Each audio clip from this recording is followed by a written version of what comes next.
ኦኬ እንኳን ደህና መጣችሁ በሙሉ እህቴ ሊሊ፣ ኤልሳቤጥ፣ ዳጊ ወንድማችን፣ ዳንዬ ወንድምነት እንኳን ደህና መጣ። እህትየው ሜሲ፣ እህቴ ገኒ እንኳን ደህና መጣችሁ። ሰሞኑን ትንሽ ጠፋ ብዬ ነበረ። በጣም በተጣበበ ነገር ላይ ነኝ ያለሁትኝ። ጥቂት ወንድሞችና እህቶች ያውቃሉ። አሁንም በዛው ነገር ውስጥ ነው ያለሁትኝ። ጌታ እግዚአብሔር እንዲረዳኝ ግን ጸልዩልኝ ፕሊስ ወገኖች። ብዙ ሜሴጆችም ስለመጡልኝ ነው ጠፋ ኤርሚ ብሎ የሚል ነገር ሲደጋገም ብቅ ያልኩትኝ እንጂ የምችልበት አይነት ሁኔታ ውስጥ አይደለም አሁን ያለሁት። ትንሽ የተጣበበ ነገር ላይ ነው ያለሁት። ያው አደባባይ አይወራ ነገር ሆኖ ነው። ግን ጸልዩልኝ፣ በጸሎት አስቡኝ። ጸጋ ይብዛላችሁ። በጸሎትም በየትኛውም ነገር አብራችሁኝ ብቆሙ በዚህ ሰዓት በጣም ደስ ይለኛል። ጸጋ ይብዛላችሁ። ተባረኩ። እንኳን ደህና መጣችሁ። የጴንጤቆስጤው እምነት ለምን ተፈራ ብሎ በሚል አርዕስት ላይ ዛሬ እናወራለን ብዬ ይህንን አርዕስት ይዤ መጥቻለሁ። እንደምታውቁት እኛ የወንጌል አማኞች ነን። በወንጌላውያን አማኞች ውስጥ ደግሞ የዚህ በካሪዝማቲክ እንቅስቃሴ በመንፈስ ቅዱስ የጸጋ ስጦታዎች የምናምን ሰዎች ከዕለት ወደ ዕለት እየጨመረ ከዕለት ወደ ዕለት እየገፋ እንደውም ይህንን የፔንቴኮስታኑን ልምምድ የመንፈስ ቅዱስን የጸጋ ስጦታዎች ልምምድ አንቀበልም ብለው ያሉ እንኳን አብያተ ክርስቲያናት አንቀበልም ብለው ያሉ እንኳን ግለሰቦች ሁሉ ጭምር ሳይቀር እግዚአብሔር መንፈስ ቅዱስ ሕይወታቸውን ሲቆጣጠር እነዛን አብያተ ክርስቲያናት በነዛ አብያተ ክርስቲያናት ውስጥ ያሉ ወንድሞቻችን፣ አባቶቻችን፣ እናቶቻችን ሁሉ ጭምር ሳይቀር በዚሁ የእግዚአብሔር መንፈስ ቁጥጥር ስር ሆነው ሕይወታቸው ሲለወጥ በእነሱም ደግሞ እግዚአብሔር በኃይል ሲሰራ በትንቢት ሲናገረን በልሳኖች ሲናገሩ ልዩ ልዩ ተአምራት ጥበባት በቤተክርስቲያን ሲገለጡ አይተናልም እያየንም ነው። በእኛም ሕይወት ላይ ጌታ ይህንኑ አድርጎ እኔ ምስክር ነኝ። እዚህ ያላችሁ ሰዎች እንኳን በሙሉ ተስማምታችሁ ብትክዱት ጌታዬ ኢየሱስ ክርስቶስ ምስክሬ ነው። እኔ ምስክር ነኝ። ለፔንቴኮስታል ልምምድ፣ ለጸጋ ስጦታ፣ ለመንፈስ ቅዱስ የኃይል አገልግሎት ዛሬም በቤተክርስቲያን በአካሉ ላይ እንደሚሰራብን ሁሉ ጭምር ምስክር ነኝ። በቃ ታሪኬን ሄደ ሂዱና ፌስቡክ ላይ እሺ፣ ታሪኬን ሄደ ብታይ ሁሌ እንደተናገርኩት 7ኛ ክፍል ትምህርቴን ያቆምኩ ሰው ነኝ። ምንድነው እውቀት ኬታ መጣ? ኤርሚያስ ብሉይ ኪዳን ላይ ስታስተምር ደስ ይለናል፣ እንዲህ ብለን እንደዛ ብለን፣ አዲስ ኪዳን ላይ እንተስተ እንደዚህ ብለን ምንድነው ብለህ ካልክ ከበስተጀርባ ብትፈልግ የምታገኘው ታሪክ ካለ የልዑል እግዚአብሔር መንፈስ ማለት ነው። ይሄው የፔንቴኮስታሉ የጸጋ ስጦታ በህይወቴ ላይ ስለሚሰራ ብቻ ነው። በእኔ ላይ ብቻ ይሰራል አይደለም። በመሲ በዳኒ በሌሎችም ወንድሞች እናቶች ይሰራል። እና ለምን ተፈራ? እንደምታውቁት በእስልምናም ሃይማኖት በጣም ነው የሚፈራው። በኦርቶዶክስም በጣም ነው የሚፈራው የፔንቴኮስታሉ ልምምድ። በካቶሊኩም በጣም ነው የሚፈራው።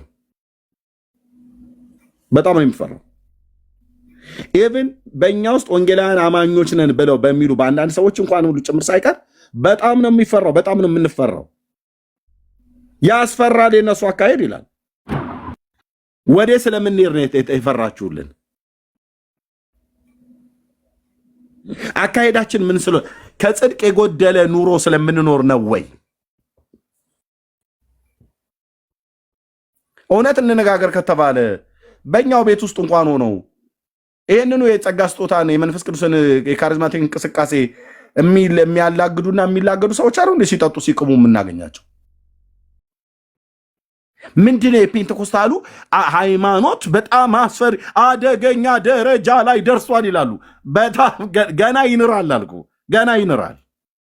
የተላጠ ኤሌክትሪክ የመንካት ያህል እማትደፍረው ይሆናል። ለምን ብለህ ብትል ጌታ መንፈስ ቅዱስ በአካሉ በሆነች በክርስቶስ ቤተክርስቲያን ላይ ይሰራል። እሳቱን ኦልሬዲ በሕይወታችን ስላነደደው ይሰራል። እሳት አለ በውስጣቸው እንደተባለ ማለት ነው። አየህ፣ ዝም ብለን ዘምረን እኮ እሳት አለ በውስጣቸው እያልን ብቻ ዘምሮ አይደል። በእርግጥም እኮ እሳት ስላለ ነው የሚያስፈራው። ልሳኖቻችን ያስፈራሉ። ለልሳን ጸሎታችን በአይምሮ የምንጸልየው ጸሎት ራሱ እንኳን ያስፈራል። የእምነት ቃል ነው የምናወጣው ማለት በእምነት የእግዚአብሔርን ቃል እንናገራለን ማለት ነው። አመንኩ ስለዚህም ተናገርኩ ብሎ እንዳለ አምነን በእግዚአብሔር መንፈስ ተመርተን እንተነበያለን። ቅዠት ሳይሆን እግዚአብሔር ሳይናገረን ተናገረን ብለን አንልም። እንደዚህ የሚያደርጉ በጣም ግልቦች አሉ። እነሱ ንስሐ ነው መግባት ያለባቸው። እግዚአብሔር ግን ሲናገር እንናገራለን። እግዚአብሔር ሲያሳይ ግን እንናገራለን። አይታችሁታልም ደግሞ ምስክሮች ነን። እና ለምንድን ነው የሚያስፈራው ብለህ ብትል ዶሚኔት እያደረገ ስለየሄደ ስላለ ነው። እና የፔንቴኮስታሉ እምነት እኔ አሁንም ፍርሃቴ ነው። ኤርሚ ይህን ነገር ቀነስ ብታደርጉት ብሎ የሚል ሰው ካለ እኔ ሳያችሁት ይሸክከኛል ይላል አንዳንዱ ሰው። እንዴት አሸክከህ አንተ? የእናትህና የአባትህ የአያትህ የቅድመ አያትህ ዛራው ሊያ ላህ ላይ እየጨፈረ እንዴት አሸክክ? ፔንቴን ስታየው ፔንቴኮስቴው በመንፈስ ቅዱስ ተሞልቶ ነው የሚወጣው። ሙላይ መንፈስ ቅዱስ እኮ ብለን እኮ ነው የምንጸልየው። ብራዘር ና ግባብኝ የአምላኬ እግዚአብሔር መንፈስ በእኔ ውስጥ ኑር፣ ንግግሬን አጣፍጠው፣ ህይወቴን አጣፍጠው፣ በምራመድበት በሚሄድበት ሁሉ አንተ ምራኝ፣ በማለዳ ምሕረትን አሰማኝ። አቤቱ ነፍሴን ወደ አንተ አንስቻለሁ፣ አንተ አምላኬ ነህና ፍቃድህን ለማድረግ አስተምረኝ፣ ቅዱሱ መንፈስህም በጽድቅ ምድር ይምራኝ ብለን ወጠን በጽድቅ ጎዳና ሲመራን የቃሉን ፍቺ ሲያበራልን በጌታ በኢየሱስ ክርስቶስ ፍቅር ዕለት ዕለት ስፒሪታችን መንፈሳችን እንዲቃጠል ሲያደርግ I love Holy Spirit.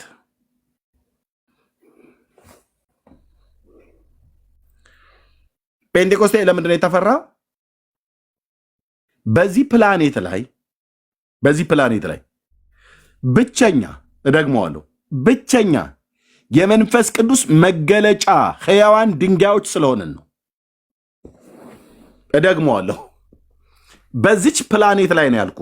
አውሮፓ ሄድ፣ አሜሪካ ሄድ፣ ካናዳ ሄድ፣ አውሮፓ ዋቴቨር፣ አፍሪካ፣ የትኞቹም ዓለማት ላይ ተንቀሳቀስ፣ መንፈስ ቅዱስ አክቲቭ ሆኖ የሚሰራው አሁን በአካሉ በቤተክርስቲያን ላይ ልዩ ልዩ ጥበባትና የጸጋ ስጦታዎችን በማፍሰስ በወንዶችና በሴቶች ልጆቹ ላይ ከመንፈሱ አፍስሶ አሁን አክቲቭ ሆኖ የሚሰራው እኔ ባለሁበት በፔንቴኮስታሉ ነው።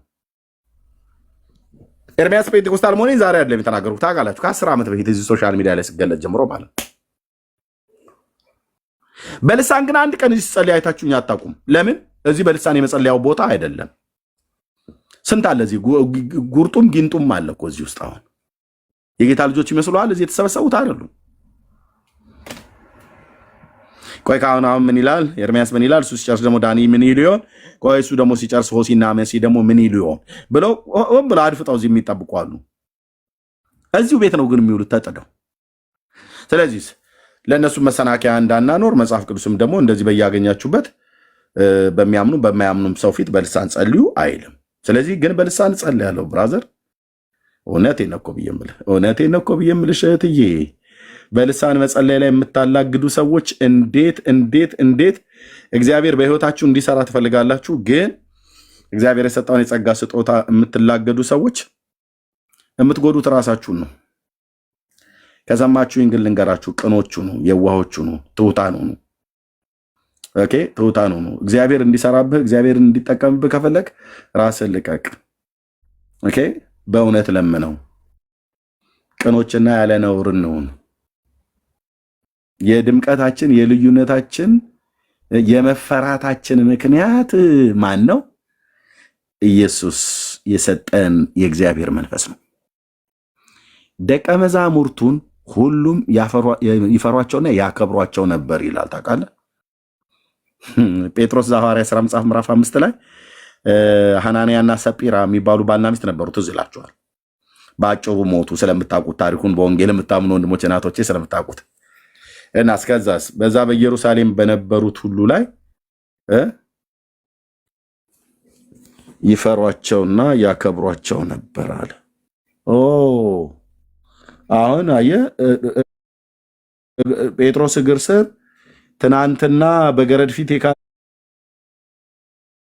የፈረደው ጴጥሮስ አሁን እግሩ ፊት ተናግሮ ትሞቻለሽ እንኳን ብሎ ተናግሮ ማለት ነው። በእጅ ሳይነካት ዱላ ደብድቧት ቀጥቅጧት ምናምን ነገር ብሎ ሳይል ዱብ አለ ባልየው። አፋፍሰው ወስደው እሱን መቃብር ከተቱት። ሚስትየዋ ስትመጣ ባልሽን የቀበሩ አንቺንም ደግሞ በደጅ ሊቀብሩሽ አሉ ብሎ አላት። ወዲያው ሞተች ይላል። ታውቃለህ? ወዲያው ሞተች። ሐዋርያው ምን ሆኗል? ምን ሆኗል? ህይወቱን ነክቶታል። ይሄ እዚህ በምታየው በእሳት መልክ የተገለጠው የእግዚአብሔር መንፈስ ማለት ነው። ተናግሮ ባልና ሚስት ይገላል እንዴ? እንዴት ሸማ አይደለም እንዴ? እንዴት ነው እንደዚህ አይነት ዘር ማጥፋት ወንጀል ምናምን? የትም አትከስም አልኩ። የትም አታሳብብም። ጴጥሮስን የትኛውም ፍርድ ቤት አታቆመው። ምንም ነገር አላላትም። ቃል ብቻ ነው የተናገረው። ምክንያቱስ ያታለላችሁት የእግዚአብሔር መንፈስ ነው አላቸው እና በሌሎቹ ዘንድ ፍርሃት ወደቀ ይላል። አየህ፣ የልዑል እግዚአብሔር መንፈስ ፔንቴኮስታዊ በሆነው በጴጥሮስ ላይ አለ። ባይዘዌ ሐዋርያት አባቶቻችን ፔንቴኮስታዊ ናቸው። አቤት፣ ሉትራውያን አይደሉም፣ ኦርቶዶክስ አይደሉም፣ ካቶሊክ አይደሉም። በስጋ አይሁዳውያን ቢሆኑ የይሁዲ እምነት ተከታዮች አይደሉም። የልዑል እግዚአብሔር መንፈስ በኃይል እላቸው ላይ የወረደ ዕለት ዕለት እግዚአብሔር መንፈስ የሚሞሉ የነበሩ ሰዎች ናቸው። አጭርና ግልጽ። ሐዋርያቱ ፔንቴኮስታል ናቸው። ምን ማለት ነው ፔንቴኮስታል ማለት? አይደሉም። ሐዋርያቱ ፔንቴኮስታል አይደሉም ብሎ የሚል ሰው ካለ ይምጣ እና ሁሉም ይፈሯቸውና ያከብሯቸው ነበር ይላል። ይፈሯቸው ነበር።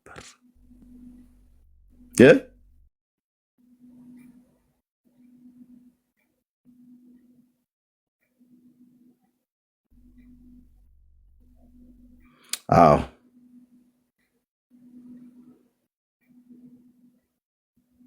ይፈሩና ይከበሩ ነበር። ለምን ጴንጤቆስጤ እምነት እየተፈራ ያለው? ካቶሊካውያኑ በጣም ነው የሚፈሩት ይህንን እምነት። እኔ እነሱ ምናምን ነገር ብለው ይላሉ። ለምንድን ነው ኦርቶዶክሳውያኑ የሚፈሩት ይህንን እምነት? የጴንጤኮስታሉ ልምምር ለምንድን ነው እልልታችንን የፈሩት? ለምንድን ነው ሞቅ አድርገን ከሲኦል ባመለጡ እጆቻችን ስናጨበጭብ ለምንድን ነው የሚፈሩት? ለምንድን ነው የእኛ ጭብጨባ ያስፈራው? ለምንድን ነው የአንቺና የእኔ እልልታ ያስፈራው? ለምንድን ነው የእኛ ልሳን ያስፈራው? እነሱ አሉ አይደል እንዴ በስመ አብ ወወልድ ወመንፈስ ቅዱስ አሐዱ አምላክ ብለው ቢስሚላሂ ብለው የሚጨርሱ ጸሎት አላቸው አይደል እንዴ? መጽሐፍቶቻቸው ላይ የተጻፈ መጽሐፍቶቻቸው ላይ የተጻፈ እኮ ነው ብዬ የምልህ። ሰረኖስ ሰረኖስ ሰረኖስ ሰሰሰሰሰሰሰ ቋቋቋቋቋቋ ብሎ የሚል ማለት ነው። የተንቋቋ ቃላትን እየተናገረ ትርጉሙ የማይታወቅ የእነሱ አልተፈራም። የእኛ ግን ልሳን ለምን ተፈራ? አንተዬ ጉዳዩ እዚህ ነው። እሳት አለ በውስጣቸው ደግሞ በጣም እያየለ እያደገ እየጨመረ እየበዛ ሻይን እያደረገ እሸት እየሆነ እየሄደ ያለው እምነት ይሄው እምነት ነው። ምንድን ነው? እኔ አሁን ከሌላ ሰው የተለየው ነገር እንግዲህ አይደለሁም። ዳኒ ሆሲ መሲ እዚህ ሌሎች የተለዩ ናቸው ከሌሎች ሰዎች? በፍጹም የተለየነው ተለይተንባችሁ ከሆነ ልዩነታችን ከታይ ጻፉት። መንፈስ ቅዱስ ነው እያላችሁ ጻፉ ወንድሞች ናቶች። ቴንኪዩ የኔ አባት። ልዩነቴ መንፈስ ቅዱስ ነው እያልክ አጽፍም ወንድሜ እህቴ። መጽሐፍ የምትችሉ ሰዎች ሁሉ በሙሉ ማለት ነው ኮፒ ሊንክ ሼር ማድረጉን ተውትና ልዩነቴ መንፈስ ቅዱስ ነው እያል ጻፊ። ልዩነታችን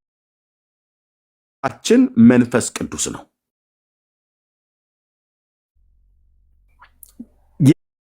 የልዑል እግዚአብሔር መንፈስ በእኛ ውስጥ ይሰራል። ልዑል እግዚአብሔር መንፈስ በእኛ ውስጥ ይሰራል። ሂዳ አንድ የኦርቶዶክስ ቄስ ጋር የለም አያውቁትም። በስመ አብ ወወልድ ወመንፈስ ቅዱስ እንጀራ ላይ ከመጥራት በቀር አያውቁትም። ህልም አያዩ፣ ራእይ አያዩ፣ ድምፅ አይሰሙ፣ እግዚአብሔር መንፈስ ቅዱስ አይናገራቸው። ግን በቃ ዝም ብሎ በመንፈስ ቅዱስ የሚመራ ቅዱስ ሲኖዶስ ይልልሃል። አንድ ቀን እኮ መርቷቸው አያውቅም። ምን ማለት ነው? በመንፈስ ቅዱስ መመራት ማለት መሪና ተመሪ ይግባባሉ እንዴ?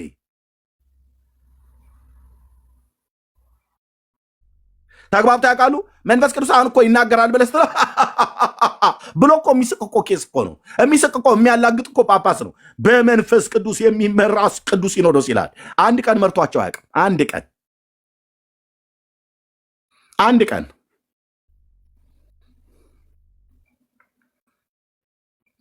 አሁን አንድ ኦርቶዶክስ የምታመጣ መንፈስ ቅዱስ ተቀብለዋል ብለህ ትለው አዎ ይልሃል። መቼ ስትለው 40 ቀን ስጠመቅ ሜሮን ተቀብቼ ይላል። አንተ መቀባትን ታውቃለህ ስትለው አያውቅም። አንተ መጠመቅን ታውቃለህ? አያውቅም። መጠመቁንም አያውቅም፣ መቀባቱንም አያውቅም። ሲጀምር በሜሮን መንፈስ ቅዱስ አይታደልም። 4 ነጥብ። በሜሮንም በትዕግስትም አይታደልም። በቦጋለችም ባየለችም አይሰጠን። ሜሮን የሚሉት ዘይት ራሱ መጽሐፍ ቅዱስ አይስል አይደለም አይደለም። በመንፈስ ቅዱስ መንፈስ ቅዱስን በሜሮን የምታድል ቤተክርስቲያን የቱ ጋር ነው? በሜሮን መንፈስ ቅዱስን በዘይት አድሉ ብሎ ጌታ የተናገረው። እናንተ ማን አዳ ያደረጋችሁ? ሲጀምርስ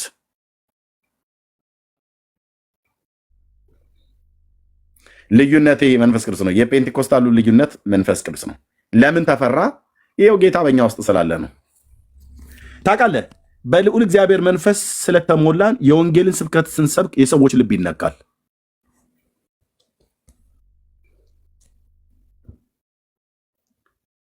በአደባባይ ስለመሰከረ እሱና ሌሎች መሰሎችንም እግዚአብሔር አምላክ ስላስመለጠ ሁላችንንም ማለት ነው።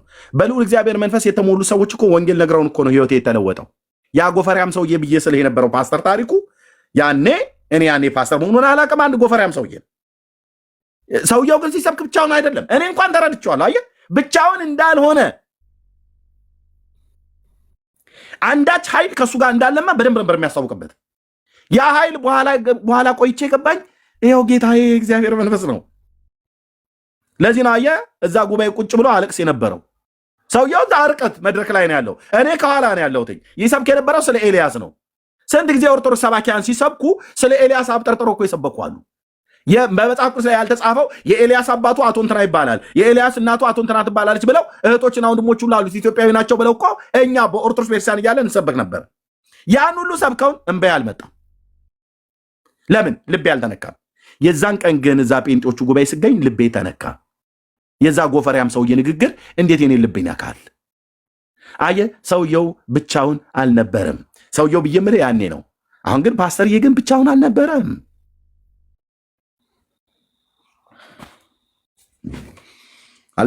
ማን ነበረ ከሱ ጋር?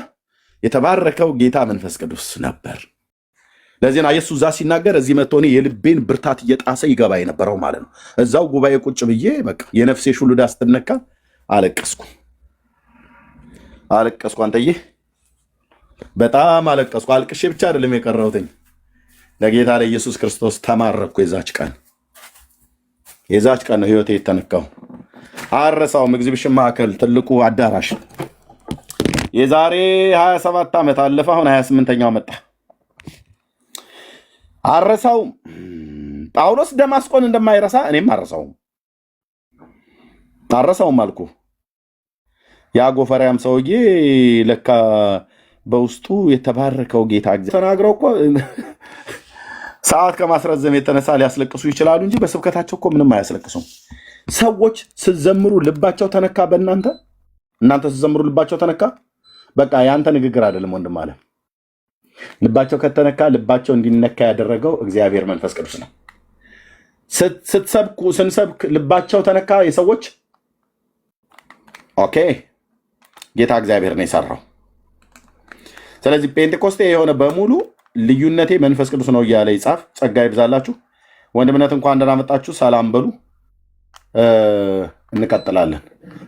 ፍርሃታችን ናችሁ። አዎ እኛ በጣም ነው የምንፈራችሁ። የጴንጤኮስታል እምነቱ በጣም ያስፈራናል ብሎ የሚል ሰው ካለ ይምጣ። የሚያነሳው ጥያቄ ካለ እንመልስለታለን። እግዚአብሔርን እጅግ አድርገን እናመሰግናለን። ወንድምነት ሰላም በል።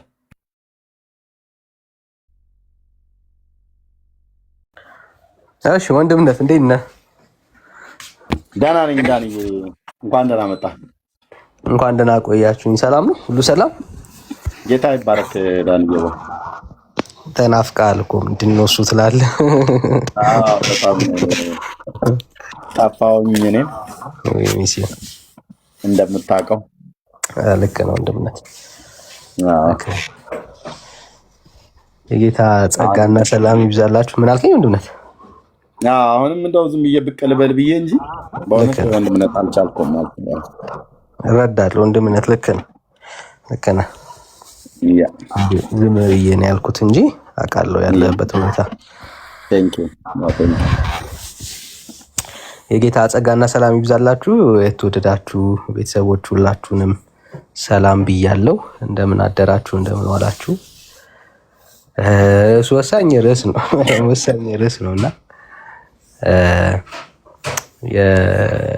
ለምንድን ነው የመንፈስ ቅዱስ እንግዲህ ሙቭመንት በደንብ የተፈራው ካለን ያው ህይወት ስለሌላቸው ጭምር ነው። የሌለው ሰው ነው እየፈራ ያለው እና የቤተ ክርስቲያን ከሌሎች ቤተ እምነቶች የምትለይበት አንደኛዋ መለያው የሚሰራ አክቲቭ የሆነ የእግዚአብሔር መንፈስ የሚሰራ አሁንም ኤክሰርሳይዝ የሚያደርግ የእግዚአብሔር ጸጋ የእግዚአብሔር ኃይል በቤተ ክርስቲያኒት ውስጥ ስላለ ነው እና የመንፈስ ቅዱስ ስጦታዎች አሁን አክቲቭሊ ፋንክሽን የሚያደርግባቸው ህብረቶች ባይኖሩ አስባችሁታል? ከባድ ነው የሚሆነው እና እግዚአብሔር ይመስገን ራሱን ያለ ምስክርነት ያልተወ ጌታ አለ። በሐዋርያት ዘመን ይሰራ የነበረ ያ የእግዚአብሔር መንፈስ ዛሬም በሙላት በቤተ ክርስቲያኒቷ ውስጥ ይሰራል። ጌታ ምንም ጥያቄ የለውም እና እምነታችን ነው። እንኳንም ደግሞ አማኝ ሆነን በጣም ደስ የሚለን ተስፋችን እሱ ስለሆነ ማለት ነው። በዚህ ዘመንም ላለን ክርስቲያኖች ግን ያው እንዲህ በኩሉ ሲያወራ የሰማኸው ነገር ነበር ወንድምነት? እሱም ቪዲዮ አሳይተዋል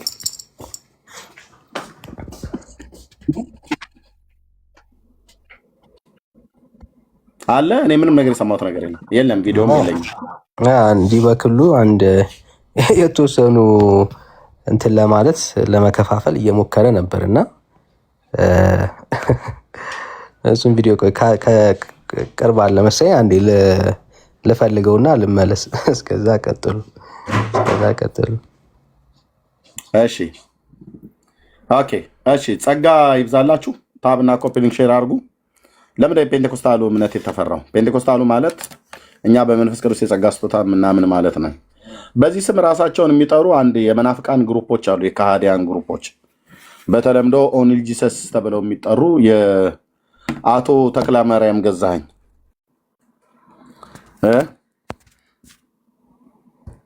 መቃብሩን ገለባ ያርግለትና ብለን አንልም። እኛ ገለባም አይሆንልህ ምንም አይሆንልም። ከሞት በህይወትም እያለ የሞተ ነው፣ ሞቶም የሞተ ነው። እና የሱ ሰውዬ የመሰረተው አንድ 4 ዝንቦችን በልቶ የመሰረተው ዝንብ ማለት ነው። 4 ዝንቦችን በልቶ ማለት ነው። መገለጡ የመጣለት በዛ ነው። ተክለማርያም ገዛኸኝ ይባላል። አሁን የለም፣ ጭሯል ማለት ነው። ከዚህ ዓለም ሄዷል። እና በሱ ሰውዬ የተመሰረተ ሃይማኖት አለና ራሳቸውን ፔንቴኮስታል እያሉ ይጠራሉ። እነሱ ማለት አይደለም። እኛ ፔንቴኮስታል በኢትዮጵያ ወንጌላውያን አማኞች ህብረት ውስጥ ፔንቴኮስታል ያንን አጠቃላይ በኢትዮጵያ ውስጥ ያሉ በካሪዝማቲክ በፔንቴኮስታል በሙሉ ራሷ መካነ ኢየሱስም ሉተራውያን ሙሉ ጭምር በዚህ ያምናሉ፣ በፔንቴኮስታል ማለት ነው። እና ስለኛ ነው እያወራን ያለ ነው። እነሱ ድንገት ራሳቸውን ፔንቴኮስታል ብለው ስለሚጠሩ እነሱን ብታገኙ የኔ ኤርሚያስ ወገኖች ናቸው ብላችሁ እንዳትሉ። እነማን? እነዛ የተክለማርያም ገዛኸኝን ሰዎች ማለት ነው። እና እግዚአብሔር ይባረክ። እሺ ሊሊ የካላይ ሰላም በሉ። ለሰላምታ ዕድል ልስጣችሁ። ሰላም በሉ። ከዛ ታወራላችሁ። በዚህ ላይ የምታወሩት ነገር ካለ በሙሉ ሰላም በሉ። ቶሎ ሊሊ ያለሽ? የለችም። እሺ ኤልሲ ያለሽ? ቅድም ሰላም ብለሻል ይመስለኛል። አንቺ እንኳን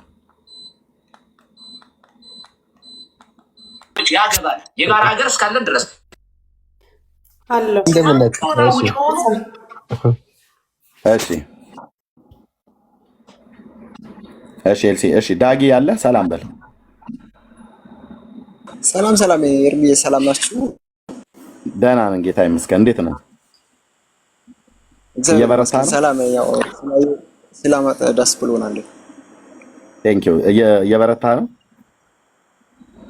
አዎ ቢያንስ ያው እንትን ከፈቀዳችሁኝ አንድ ጥያቄ ነበረኝና አንድ ሰው እንትን ደረቅ ጥያቄ ጠይቆኝ ነበርና ኦኬ፣ በውስጥ ጠይቀን ዳይቨርት እንዳይሆን አርእስቱ ዳግዬ ወይኔን ወይ ወንድምነትን ኦኬ በውስጥ ጠይቀን። ያ ኦኬ ችግር እሺ፣ እሺ፣ ኦኬ። እህትየው ሜሲ ሰላም በይ። ኤርሚዬ ሰላም ብያለሁ። ስራ ላይ ስለሆንኩኝ ሰላም። ችግር የለውም ተባረኪ። እሺ ሆሲዬ እንዴት ነሽ? በጣም ረጅም ጊዜ ድምፅዋን ከሰማሁኝ ራሱ። ሆሲ ደህና ነሽ?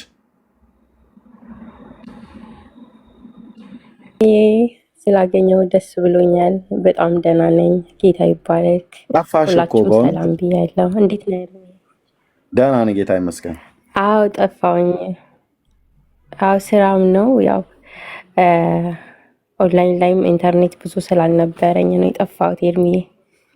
ኦ፣ እኔም ቢዚ ሆኜ አልደወልኩላችሁም። ብዙዎቻችሁ እንደዚህ እያስታወስኳችሁ፣ ግን በጣም ይቅርታ። ስለሰማሽ ደስ ብሎኛል። ቴንኪዩ ተባረኩ። እሺ ዳንዬ ወንድምነት። እሺ ኤርሚዬ አንድ አቤት። ነገር ልንገር ብዬ ነው፣ ግን ለመስማት አክል ማለት ነው።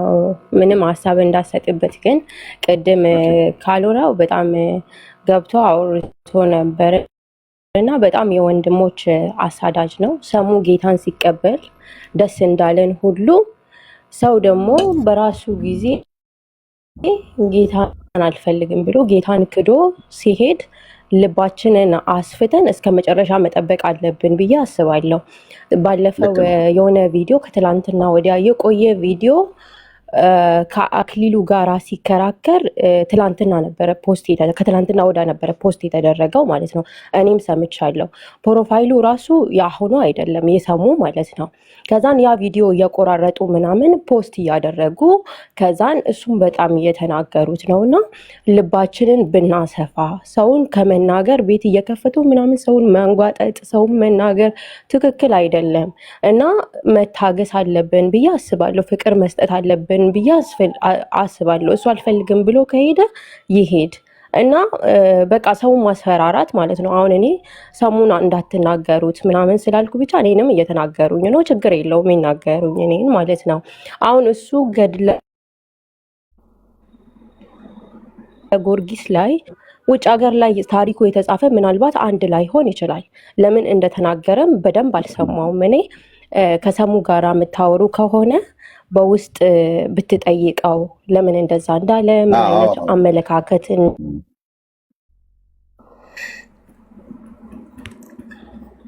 ቀጥዮስዬ እንዳለው ብትጠይቅ አረክል። በቃ ይሄን በውስጥ አውራው፣ ሰሙዬን በውስጥ አውራውና ከዛ በኋላ ሀሳብ ትሰጣለህ። እሺ አወራዋለሁ። እኔም እንደዛ ነው ያልኩትኝ። ሲመጣ እሱን በውስጥ አወራዋለሁ ወይ ከመጣም ላይቭ ላይ አወራዋለሁ። ሰሙን ሌላ ታሪካቸውን አላውቅም። እንግዲህ እኔ በጊዮርጊስ አቅጣጫ ነው የጠይቀኝ። የጊዮርጊስን አቅጣጫ ላይ ማንም ምን የሚበል እኔ የውጭውን አላውቅም። የሀገር ውስጥ ግን በኢትዮጵያ ኦርቶዶክስ እንደማደጌ ገድሉ ላይ እና መልኩ ላይ የተጻፈውን ግን የሚመልስ ሰው ካለ ይመልስ እና እሱ ትክክል አይደለም ብሎ ካለ እሺ። ከዛ ውጭ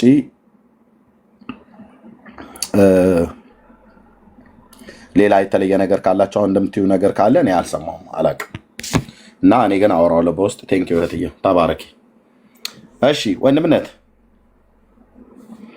እሺ ጸጋ ይብዛላችሁ። ምንድን ነው ወንድምነት? እኔ እኛ ቤት አንድ የሚለመድም መለመድም ያለበት ጉዳይ አለ ብዬ ማምነው፣ እኛ የወንጌል አማኞች ነን። ምን ማለት ነው የወንጌል አማኞች ነን ብለን ስንናገር መጽሐፍ ቅዱስን መሰረት ያደረግን ክርስቲያኖች ነን። እዚህ ማንም ቢሳሳት ማንም ቢስት መሰረት መጽሐፍ ቅዱሳዊ ካልሆነ ያመጣኸው ሀሳብ አንተ ስላመጣው አንቀበልም ማለት ነው። እና አሁን እኔ እንኳን አይደለም ጊዮርጊስ ቀርቶ ምንም ሉተር ላይ የፈለገ እኮ ነገር ቢወራ ምንም አይመስለንም። ምንም ነው የማይመስለን። ምንም እምነታችን በሉተር ላይ የተመሰረተ አይደለም።